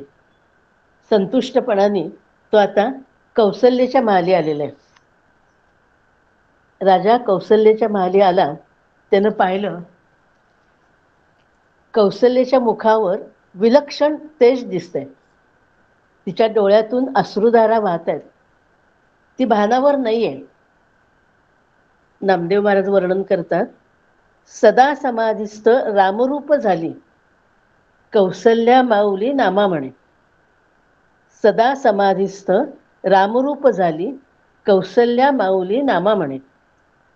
राजा डोहाळे विचारतोय पण कौसल्या देहभानावर नाहीये. स्वतःमध्येच हरवलेली आहे. ईश्वराशी एकरूप झालेली आहे. एकटक भगवान विष्णूंच्या मूर्तीकडे पाहत बसलेली आहे. दशरथ राजाला काही कळेना. हिला काय झालंय, ही अशी का, हिला भूताने झपाटले तर नाही. राजाला असं वाटलं की हा राजपुत्र माझ्या नशिबी आहे की नाही कोणास ठाऊक. कारण कौसल्याचं हे सगळं जे एकंदर वागणं हे राजाला कळण्याच्या पलीकडचं आहे आणि त्यामुळं राजा घाबरलाय. तो देवाची प्रार्थना करतोय. काय प्रार्थना करतोय देवाची, निवारी हे विघ्न वैकुंठ नायका. निवारी हे विघ्न वैकुंठ नायका, रक्षिया बाळका सुदर्शने. हे जे आता संकट आलेलं आहे हे संकट हे वैकुंठ नायका तूच दूर कर आणि कौसल्याच्या उदरामध्ये असलेल्या बाळाचं तुझ्या सुदर्शन चक्राने तू रक्षण कर, अशी राजा विनवणी करतोय. आणि काय म्हणतोय, तुझा मी किंकर आजी अंबुजाक्षा. तुझा मी किंकर आजी अंबुजाक्षा, द्यावी मज भिक्षा हेची आता. मी दास आहे तुझा. अंबुजाक्षा म्हटले. अंबुजाक्षा म्हणजे विष्णूंचं नाम आहे. तर विष्णूंना तो विनवणी करतोय की मी तुझा दास आहे आणि एवढी एकच भिक्षा मला घाला की या बाळाचं रक्षण करा. असं दशरथ राजा परमेश्वराची आळवणी करतोय. आणि राजाच्या तोंडून वैकुंठ नायका, अंबुजाक्षा असं भगवंताचं नाम ऐकलं आणि कौसल्या भानावर आली. तिनं डोळे उघडून राजाकडे पाहिलं. लगेच राजा असं म्हणतोय की तुझी ही अशी अवस्था का झाली आहे, तुला भ्रम तर झाला नाहीये. कारण राजाला एवढंच वाटते की ते काहीतरी तिला भ्रम तरी झालाय, काहीतरी भूताने तरी झपाटलेलं असावं असं राजाची कल्पना आहे. आणि म्हणून तो विचारतोय की तुझी अवस्था अशी का झाली आहे? तुला भ्रम तर झालेला नाही ना? आता बघा, कौसल्य आपल्यातच मग्न आहे. तिच्या कानावर राजाचे शब्द पडतायत न पडतायत, काही कळतंय काही नाही कळत. पण भ्रम झालाय, भ्रम झालाय का असं जेव्हा राजा विचारतो, तेव्हा मात्र ती काय म्हणते, आपल्यातच मग्न आहे. आणि ती काय म्हणते, मी तर साऱ्या विश्वाचा आत्मा आहे. बघा, तिचे डोहाळे आहेत. ती काय म्हणते, मी तर साऱ्या विश्वाचा आत्मा आहे, मी राम आहे. मला कसा भ्रम होईल? रामाला कधी भ्रम होईल का? विश्वाचा जो आत्मा आहे, जो परमात्मा आहे, त्याला कधी भ्रम होईल का? माझ्या अवताराचा महिमा वेदांनी वर्णन केलेला आहे. कौसल्या सांगते दशरथाला, ती आपल्याशीच बोलतेय. दशरथ आहे ह्याचंही थोडंसं भान तिला नाहीये. ती आपल्याशीच बोलतेय आणि काय म्हणते की माझ्या अवताराचं महिमा वेदांनी वर्णन केलेलं आहे. म्हणजेच रामाच्या अवतारांचा महिमा वेदांनी वर्णन केलेला आहे, असं कौसल्याच्या शब्दातनं सूचक केलेलं आहे. देवांच्या कार्यासाठी माझा अवतार आहे, असं कौसल्या म्हणते. कौसल्याचं हे बोलणं आहे ते आपल्याशीच आहे, ती स्वतःशीच बोलते. पण हे बोलणं कसं आहे, गूढ आहे. राजा महाली आलाय याचं तिला भानही नाहीये. आणि ती आपल्याशीच बोलते. ती काय म्हणते, रावणाने आपल्या लग्नात विघ्न आणलं होतं ते आठवतं का? आणि असं विचारून लगेच काय म्हणते, आणि रे धनुष्य मारीन रावणा, आणि रे धनुष्य मारीन रावणा, लंका बिभीषणा देईन मी. कौसल्या काय म्हणते ते नामदेव महाराजांनी वर्णन केले. आणि रे धनुष्य मारीन रावणा, लंका बिभीषणा देईन मी. अरे धनुष्यबाण आणा आणि मी रावणाला जिंकीन आणि रावणाची लंका मी बिभीषणाला देईन. आता आपण मागं सगळं ते थोडक्यात चरित्र जे बघितलं त्या चरित्रावरनं आणि कौसल्य जी म्हणते त्याच्यावरनं आपल्याला लक्षात येतं की पुढं काय घडणार आहे ते कौसल्या आता सांगते. कौसल्याच्या बोलण्यामध्ये जोश आहे, वागण्यामध्ये आवेश आहे, शक्तीचं स्फुरण आहे. असं कौसल्याचं रूप कधीच कोणी पाहिलेलं नव्हतं. ती काय म्हणते आणखीन, कुणीतरी अंगद, सुग्रीव, जांबुवंत यांना बोलवा. आपल्याशीच बोलते आणि त्यामुळं ती त्या विश्वाशी रामाशी एकरूप झालेली आहे आणि जणू काही रामच तिच्या मुखातून बोलतायत असं चित्र आहे. काय म्हणते, कुणीतरी अंगद, सुग्रीव, जांबुवंत यांना बोलवा, हनुमंताला बोलवा. कारण हेच पुढं मदतीला आलेले आहेत ना, रामांच्या मदतीला हेच सगळेजण आलेले आहेत. आणि या सगळ्यांच्या मदतीनं रामाने रावणाचा वध केलेला आहे. आणि जे पुढं घडणार आहे ते डोहाळ्यांच्या स्वरूपामध्ये आता कौसल्य सांगते की जांबुवंताला बोलवा, अंगद, सुग्रीव यांना बोलवा, हनुमंताला बोलवा. राम तिच्या मुखातून बोलतायत आणि ती काय म्हणते, टाकोनी पर्वत बुजवारे सागरा. पुढचा कथानं घेतलं, तिच्या एक एक तिची ती बोलत चाललेली आहे आणि पुढं घडणारं सगळं तिच्या मुखातून राम बोलतायत. टाकोनी पर्वत बुजवारे सागरा, पाय वाटा करा जावयासी. जो हे बांधलेलं आहे ना समुद्रावर, जो पूल बांधलेला आहे त्याचं वर्णन इथं कौसल्याच्या मुखातून आलेलं आहे की टाकोनी पर्वत बुजवारे सागरा, पाय वाट करा जावयासी. लंकेमध्ये जाण्यासाठी जो पूल बांधला सगळ्या वानरांनी मिळून, त्याच्यामध्ये दगड टाकले. आपल्याला कथा तर सगळ्यांना माहिती आहे की प्रत्येक दगडावर श्रीराम असं लिहिलेलं आहे आणि तो दगड पाण्यामध्ये टाकलेला आहे आणि तो दगड तरलेला आहे. ही जी कथा आहे ती कौसल्याच्या मुखामधून ती बाहेर आली. नामदेव महाराजांनी वर्णन केलेलं आहे की टाकोनी पर्वत बुजवारे सागरा, पाय वाटा करा जावयासी. नामदेव महाराजांनी अभंगांच्या माध्यमातून कौसल्याची मनस्थिती फार सुंदर वर्णन केलेली आहे. कौसल्या पुढं जे घडणार आहे राम जे जे करणार आहेत ते ती बोलते. ती म्हणते, विश्वामित्रांचा यज्ञ मी सिद्धीला नेईन. कारण राम लक्ष्मणाला विश्वामित्रांनी यज्ञ रक्षणासाठी नेलेलं होतं. त्याचा उल्लेख तिच्या मुखातून आलेला आहे की विश्वामित्रांचा यज्ञ मी सिद्धीला नेईन. खरं दूषण उन्मत्त झालेत, त्यांना मी यमसदनास पाठवीन. परशुरामाचं शिवधनुष्य मी मोडीन. हे सगळ्याच्या घटना, ह्या सगळ्या रामायणातल्या घटना आपल्याला सगळ्या माहिती आहेत की रामांनी खरदूषणाचा वध केलेला आहे. 14,000 राक्षस प्रभू रामचंद्रांनी एकट्याने मारलेले आहेत. लक्ष्मणाला सांगितलेले सीतेला सांभाळा, आणि स्वतः एकट्याने खरदूषणासारख्या राक्षसांना, 14,000 राक्षसांना ठार मारलेलं आहे.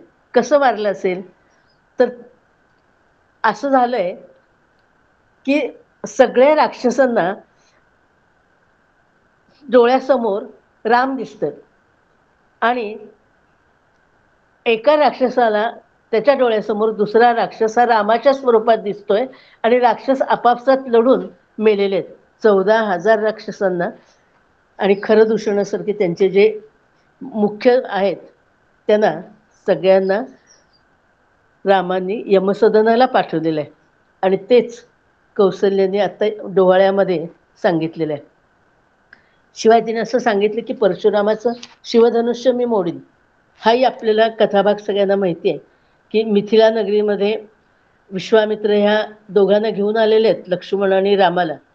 आणि जनक राजांनी जो पण लावलेला होता धनुष्य, शिवधनुष्य, त्याला हा बाण लावण्याचा, ते शिवधनुष्य रामांनी नुसता हात लावून उचलल्याबरोबर ते कडाडदिशी आवाज होऊन ते मोडून पडलेलं आहे. हे जे पुढं घडणार आहे ते कौसल्या डोहाळ्याच्या स्वरूपामध्ये ती सांगते की परशुरामाचं शिवधनुष्य मी मोडीन. रामाकडून जे जे कार्य होणार आहे ते कौसल्या बोलते. कारण का तर ती पूर्ण राममय झालेली आहे. आपण जर आता विचार केला, हे कौसल्याचे डोहाळे, सुमित्रेचे डोहाळे, हे डोहाळे बघितले, आणि आज आपण बघितलं की सामान्य स्त्रियांचे डोहाळे, तर कोणाला लसणाची चटणी खावी वाटते, कोणाला आईस्क्रीम खावं वाटते, कोणाला थोडंसं इकडं तिकडं हिंडून यावं वाटते. पण हे जे डोहाळे आहेत हे कौसल्या मातेचे डोहाळे आहेत. मोठ्या आवेशामध्ये ती बोलते, आणि म्हणून उदरी राम आलेले आहेत. उदरी राम आलेले आहेत त्याचं कारण हे आहे की ते तिला लागलेले डोहाळे सुद्धा अशाच प्रकारचे आहेत.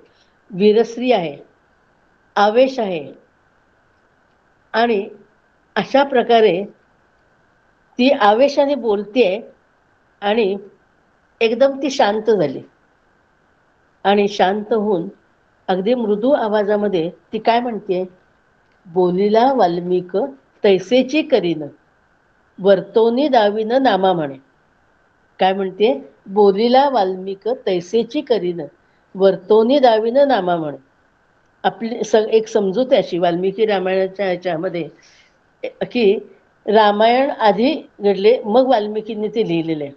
रामकथा ही अगोदर घडलेली आहे आणि वाल्मिकींनी ती लिहिलेली आहे. आणि म्हणून आता इथं काय म्हणते कौसल्या की वाल्मिकी जे जे म्हटलेत, जे जे वाल्मिकींनी सांगितलेलं आहे तसं तसं मी वर्तून दाखवीन, तसं तसं मी वागून दाखवीन, असं राम म्हणतात. कौसल्याच्या उदरामधून रामच जणू काही बोलत आहेत, कौसल्याच्या मुखामधून बोलत आहेत. पण हे सगळं जे कौसल्या बोलते ते सगळं दशरथ राजा ऐकतोय, पण राजा अनभिज्ञ आहे.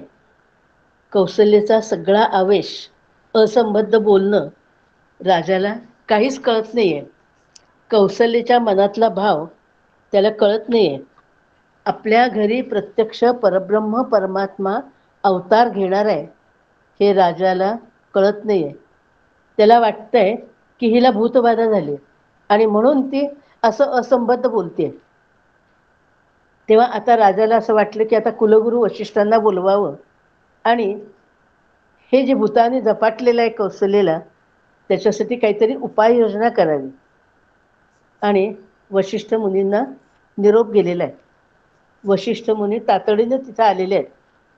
राजा म्हणतोय की दशरथ राजा वशिष्ठ मुनींना असं म्हणतोय की श्रावण बाळाच्या वधाचं पाप आधीच माझ्या माथ्यावर आहे आणि आता आणखीन पुढं काय वाढून ठेवलंय. कारण तो घाबरलाय कौशल्याच्या वागण्यामुळं, आवेशामुळं तो घाबरलाय आणि तो म्हणतोय की आता पुढं काय वाढून ठेवलंय, काय करावं आता, याच्यावर उपाय काहीतरी सांगा. वशिष्ठ आलेत. वशिष्ठांनी कौशल्याच्या चेहऱ्यावरचे तेज, तिचा तो आवेश पाहिलाय आणि त्यांनी काय आहे ते नेमकं ओळखलेलं आहे. कारण ते ज्ञानी आहेत. दशरथाच्या पोटी प्रत्यक्ष विष्णू अवतार घेणार आहेत हे वशिष्ठ मुनी जाणून आहेत आणि त्यामुळं त्यांनी ओळखलेलं आहे. ते राजाला समजावून सांगतायत की क्षीरसागरामध्ये जो पहुडलेला आहे, जो परेच्याही पलीकडे आहे, तो प्रत्यक्ष परमात्मा कौशल्याच्या उदरी आहे. राजा घाबरू नकोस, ती जे जे बोलते ते सगळं खरं होणार आहे. वशिष्ठ मुनी म्हणतायत की अयोध्येची प्रजा भाग्यवान आहे. राजा तू भाग्यवान आहेस. वशिष्ठांना आनंद झालाय की आपल्याला प्रत्यक्ष परमात्म्याचं दर्शन होणार आहे आणि म्हणून ते राजालाही म्हणतायत की राजा तू धन्य आहेस. त्रैलोक्याचा अधिपती तुझ्या घरी येणार आहे. वशिष्ठ मुनींना सगळं ज्ञानचक्षूंनी हे सगळं दिसतंय आणि म्हणून वशिष्ठ मुनींनी राजाला समजावून सांगितलेलं आहे. नामदेव महाराजांचे हे सगळे अभंग आहेत. आता नामदेव महाराजांचा शेवटचा जो अभंग आहे तो रामजन्मकाळाचा अभंग आहे आणि म्हणून या अभंगामध्ये त्यांनी असं म्हटलंय, हा अभंग जो आहे हा सगळा संपूर्ण अभंग मी वाचते. नामदेव महाराज काय म्हणतात बघा या अभंगामध्ये. उत्तम हा चैत्र मास, ऋतू वसंताचा दिवस.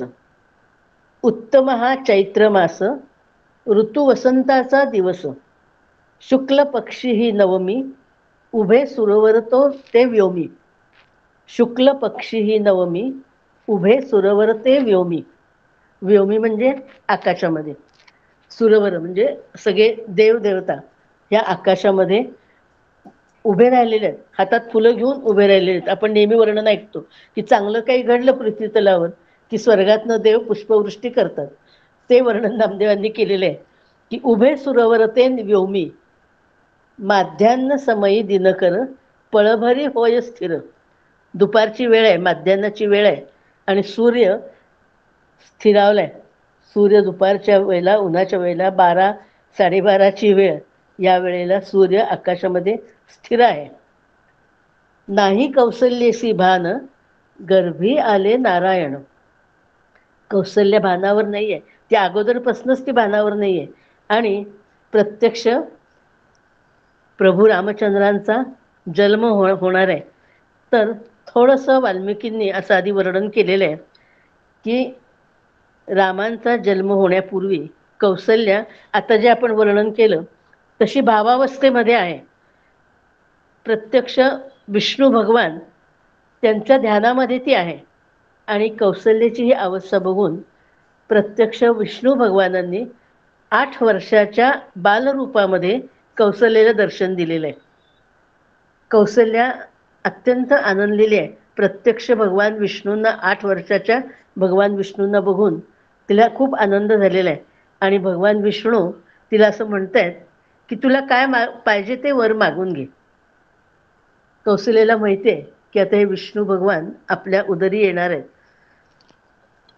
आणि त्यामुळं ती अत्यंत आनंदलेली आहे. पण ती काय म्हणते की देवा, सगळे भक्त तुझ्या मागं काहीतरी पाहिजे म्हणून लागलेले असतात. तुझी भक्ती करतात, तुझ्या मागं मागं फिरतात. कशासाठी मागं मागं फिरतात? तर काहीतरी आपल्याला मिळावं, देवानी प्रसन्न होऊन आपल्याला काहीतरी द्यावं म्हणून तुझ्या मागं मागं फिरत असतात. पण देवा, माझी अशी इच्छा आहे की तुम्ही बालरूपामध्ये माझ्या मागं मागं फिरावं. काय कौशल्याचं मागणं आहे बघा तुम्ही. कौशल्या दिवस तिचे भरत आलेले आहेत. आता रामांचा अवतार होणार आहे, रामांचा जन्म होणार आहे. विष्णू भगवान अवतार घेणार आहेत आणि विष्णू भगवानांनी तिला विचारलेलं आहे की काय तुला हवंय, आणि ती सांगतेय की भगवंता, तुम्ही बालरूपामध्ये माझ्या मागं मागे फिरावं आणि माझ्याकडून सेवा घ्यावी, अशी माझी इच्छा आहे. कौशल्याची उंची, कौशल्याची बुद्धिमत्ता, कौशल्याची भक्ती ही केवढी उंच प्रतीची आहे हे आपल्याला याच्यातनं लक्षात येतं.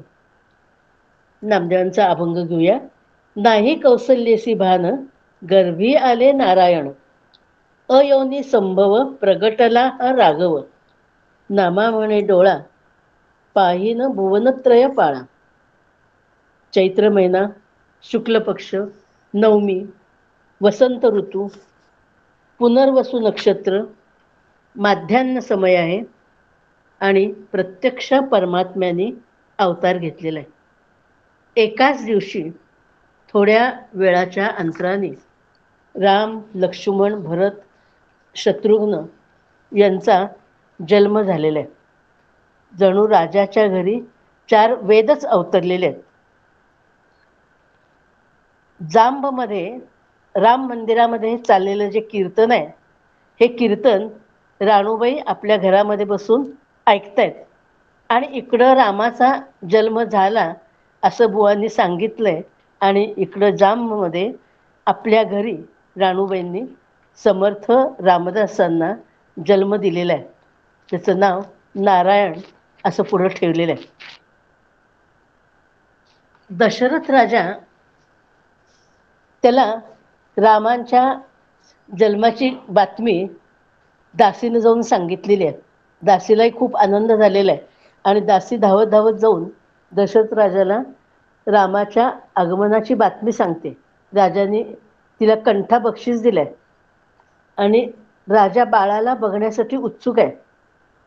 पण पूर्वीची पद्धत आहे ना, पूर्वीच्या पद्धतीप्रमाणे लगेच बाळाला बघायला परवानगी नाही.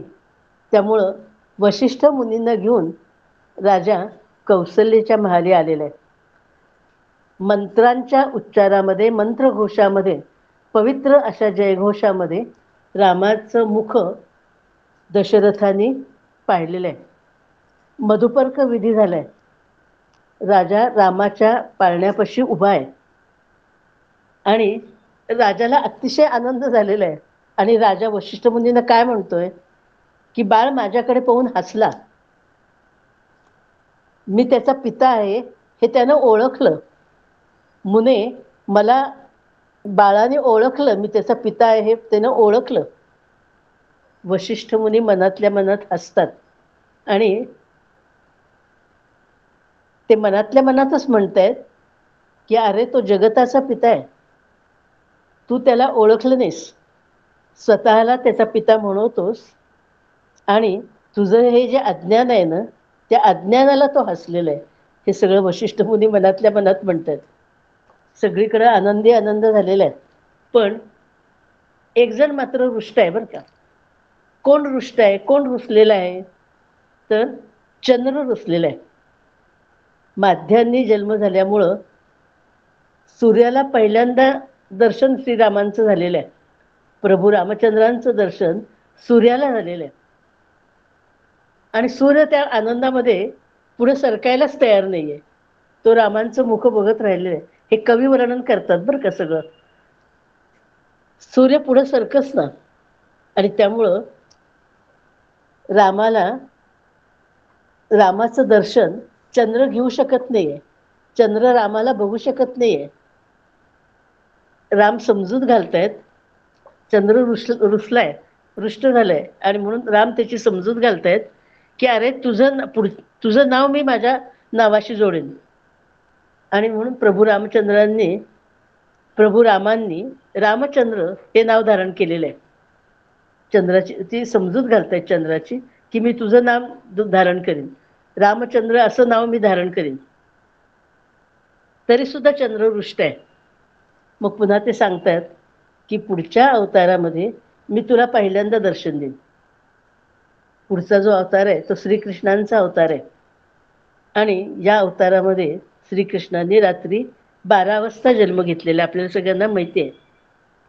त्यावेळेला प्रथम चंद्राला दर्शन दिलेलं आहे. भगवंतांनी पहिल्यांदा चंद्राला दर्शन दिलेलं आहे. अशा तऱ्हेने ह्या अयोध्येमध्ये राम, लक्ष्मण, भरत आणि शत्रुघ्न चौघांचा जन्म झालेला आहे. 4 बाळं 4 पाळण्यामध्ये झोपवलेली आहेत आणि आता राजवाड्यामध्ये नामकरण सोहळा होणार आहे. 4 पाळणे सजवलेले आहेत. राजवाडा सगळा सजवलेला आहे. पाळण्याच्या अगदी जवळ कोण कोण आहे, आता पाळणा म्हणायचा आहे, पाळण्याच्या जवळ कोण कोण आहे, नाव ठेवायचे, नामकरण विधी होणार आहे.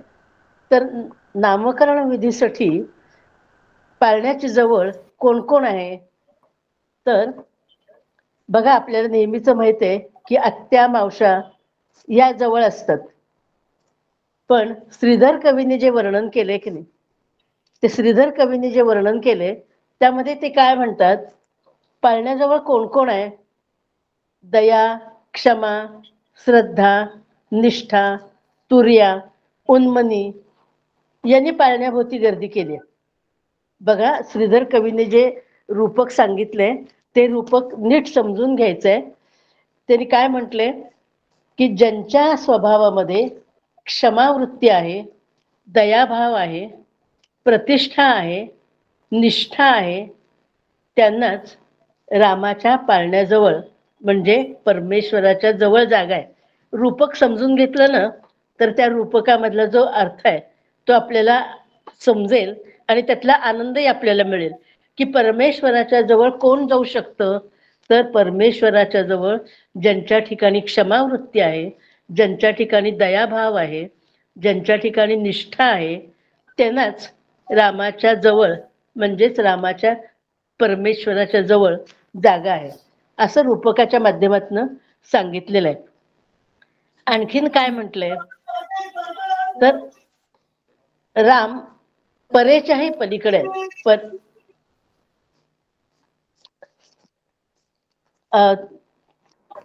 हा ठीक आहे.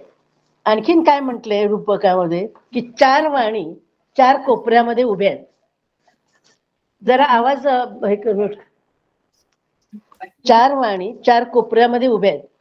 त्यांना भगवंताच्या जवळ जायला परवानगी नाही. कारण का, तर तो परमात्मा आहे.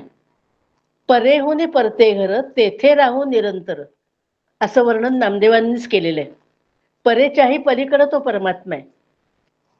ह्यातलं रूपक जाणून घ्यायचंय की ह्या 4 वाणी आहेत त्या दूर का आहेत, तर 4 वाणींच्या माध्यमातून परमेश्वराचं दर्शन नाही, हे रूपक नीट समजून घ्यायचंय. कवीचा भाव जो आहे तो कवीच्या मनातला भाव आपण समजून घ्यायचा आहे. जागृती, स्वप्न, सुषुप्ती या सगळ्या स्त्रिया आहेत बरं का. या सगळ्या स्त्रिया आहेत. रूपकात्मक बघितलं तर या थोड्या लांब आहेत, तटस्थपणाने उभ्या आहेत. 14 विद्या आणि 64 कला या सगळ्या जणी बाहेरच गलबला करत उभ्या आहेत. त्या हॉलमध्ये जिथं पाळणा ठेवलेले आहेत, जिथं आता राम नामकरण विधी होणार आहे तिथं त्यांना प्रवेश नाहीये. त्या सगळ्या जणी बाहेर आहेत. का बाहेर उभ्या आहेत त्या, तर 14 विद्या आणि 64 कला या व्यवहारातील यशासाठी उपयोगी आहेत.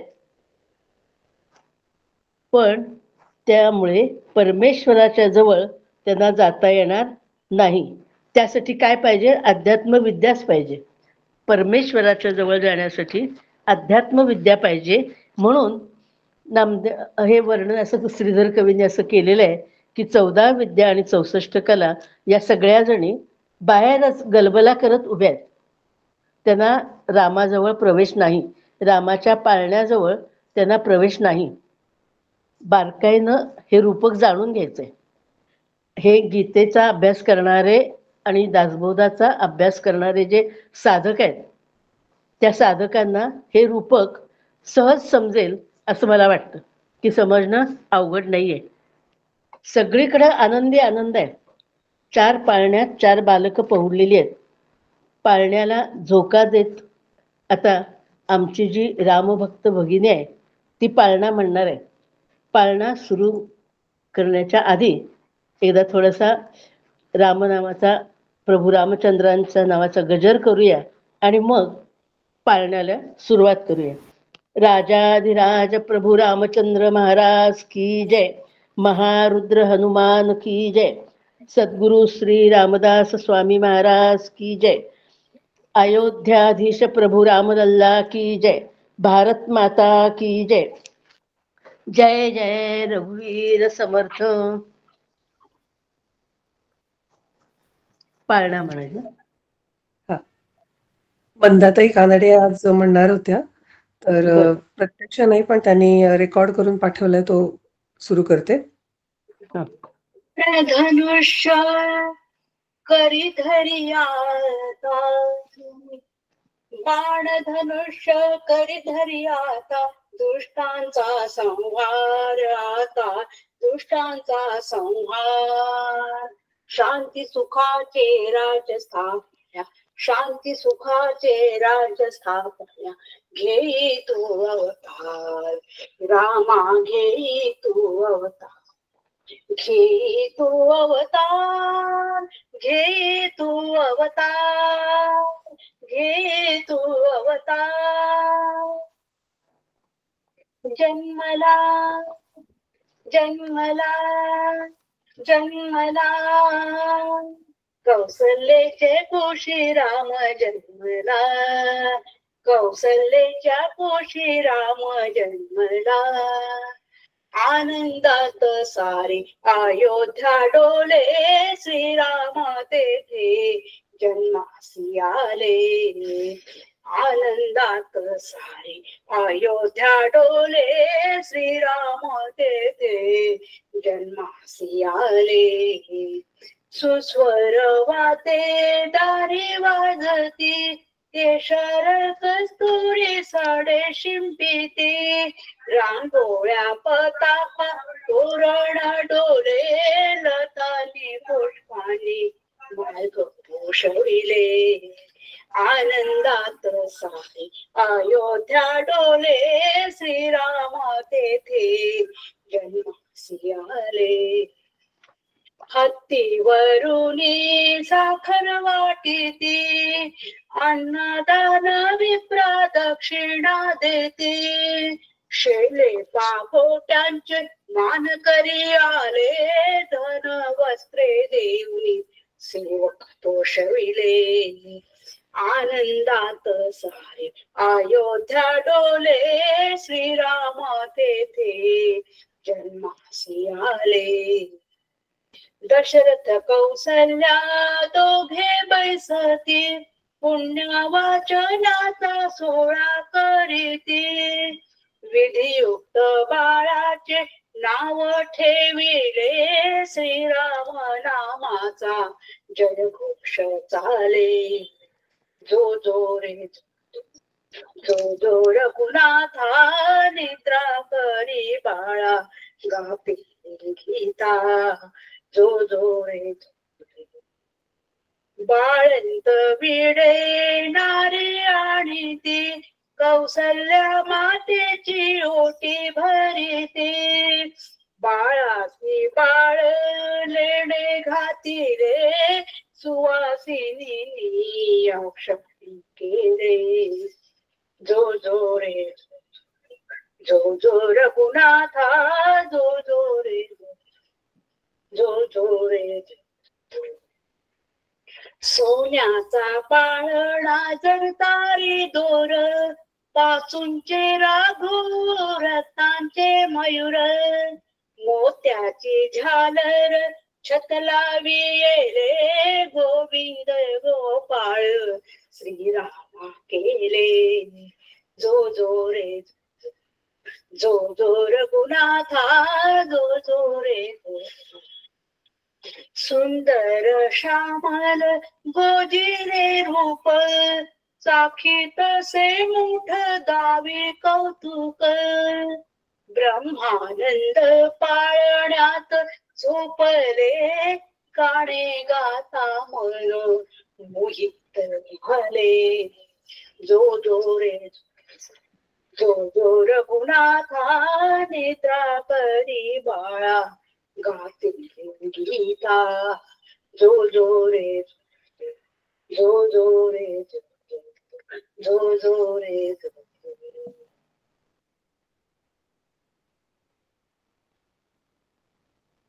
आरतीताई एक कविता सादर करतायत. ते झालं की आपण प्रार्थना म्हणून सांगता करूया.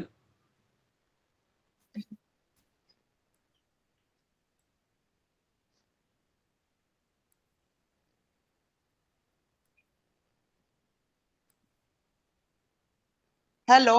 हा, आवाज येतोय ना? हा येतोय. हा हा. माझ्याकडे एक छोटासा पाळणा पण होता दादा, म्हणू का का नको? वेळ फार होईल का? हा, ते तुम्ही ती हे म्हणणार ते अभंग म्हणणार तर म्हणा गाणं. हा हा, चालेल. एकच मिनिट.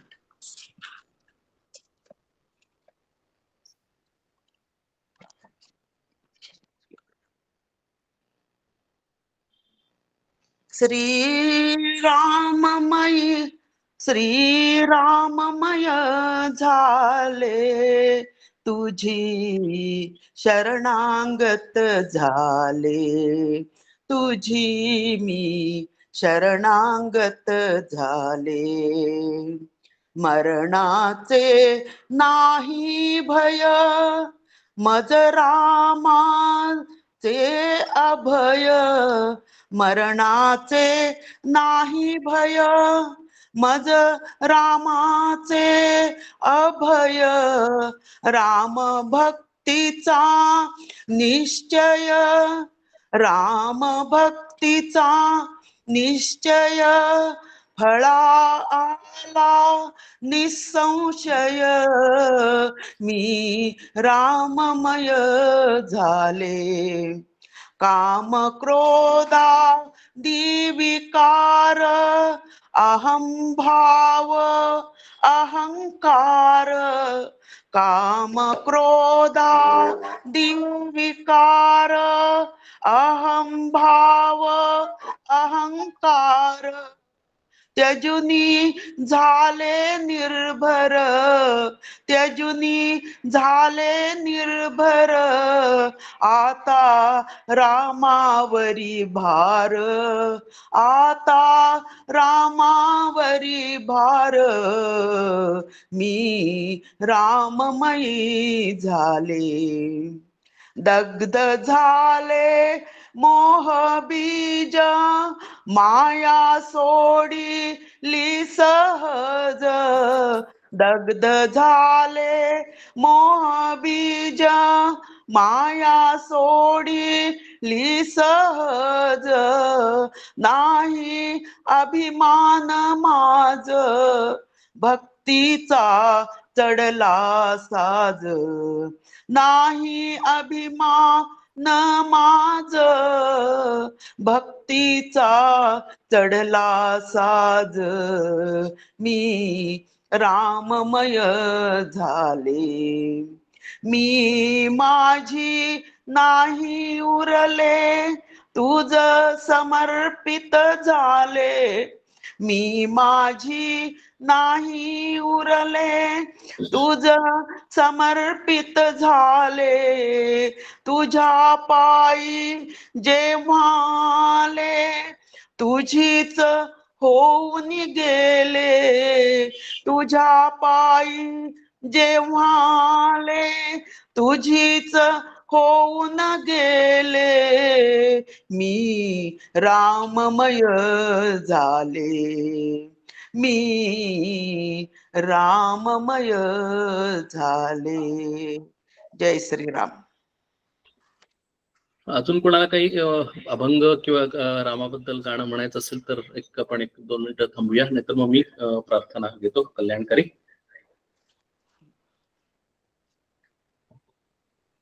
एक छोटासा पाळणा होता म्हणून विचारलं होतं. हा म्हणा. कोण म्हण? जो जो जो जो रे श्रीरामा, निज सुख गुण विश्रामा. जो जो जो जो रे ध्याती मुनी योगी, तुझ लागे कौसल्या वो संगी. जो जो जो जो रे वेद शास्त्रांची मती जाण स्वरूपी झाली लीन, जो जो जो जो रे चारी मुक्तीचा विचार चरणी पाहती थोर, जो जो जो जो रे भोळा शंकर मिशिदीनी तुझला जपतो मनी, जो जो जो जो रे दास गात से पाळणा राम लक्ष्मणा, जो जो जो जो रे श्रीरामा निज सुख गुण विश्रामा,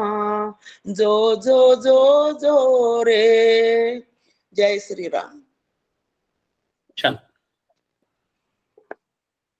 अजून कोणाला म्हणायचं काही?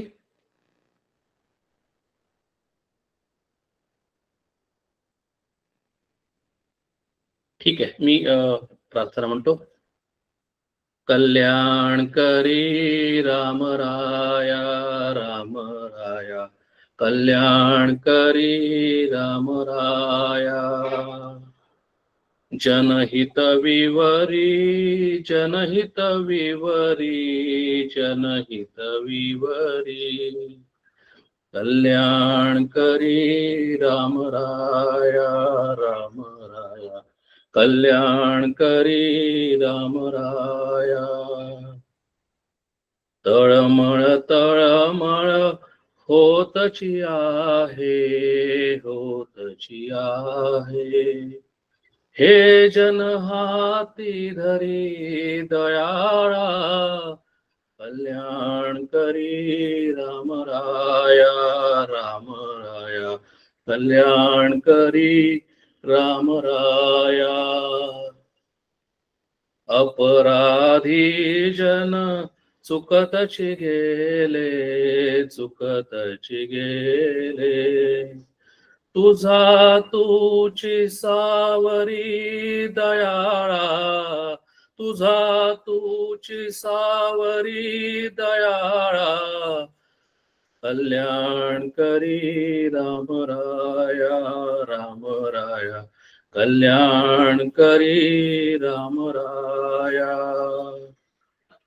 कठीण त्यावरी कठीणची झाले कठीणची झाले, आता न दिसे उरी दयाळा, आता न दिसे उरी दयाळा, कल्याण करी राम राया राम राया, कल्याण करी राम राया.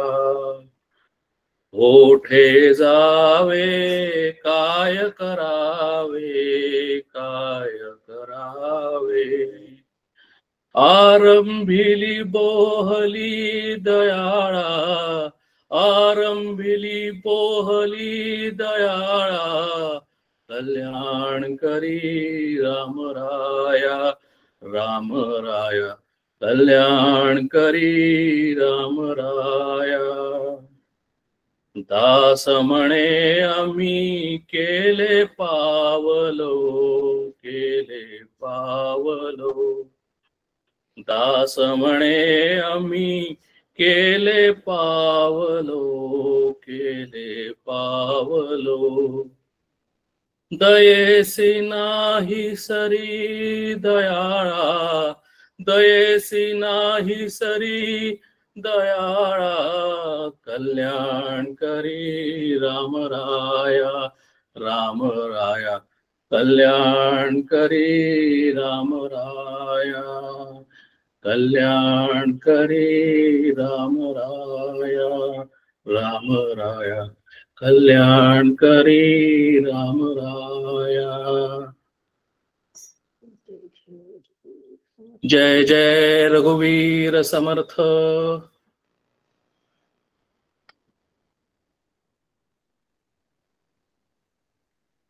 मी लाईन्स ओपन केलेल्या आहेत, ऑडिओ आणि व्हिडिओ. अजूनही कोणाला काही जर सादर करायचं असेल, कारण आज रामनवमी आहे. रामाबद्दल अतिशय सगळ्यांना प्रेम आहे, आपलं ते आराध्य आहे. तेव्हा आज आपण रामजन्मी अशा पद्धतीने साजरी केली आहे. नाहीतर मी 1-2 मिनिटं थांबतो, नाहीतर आपण मग सेशन क्लोज करू.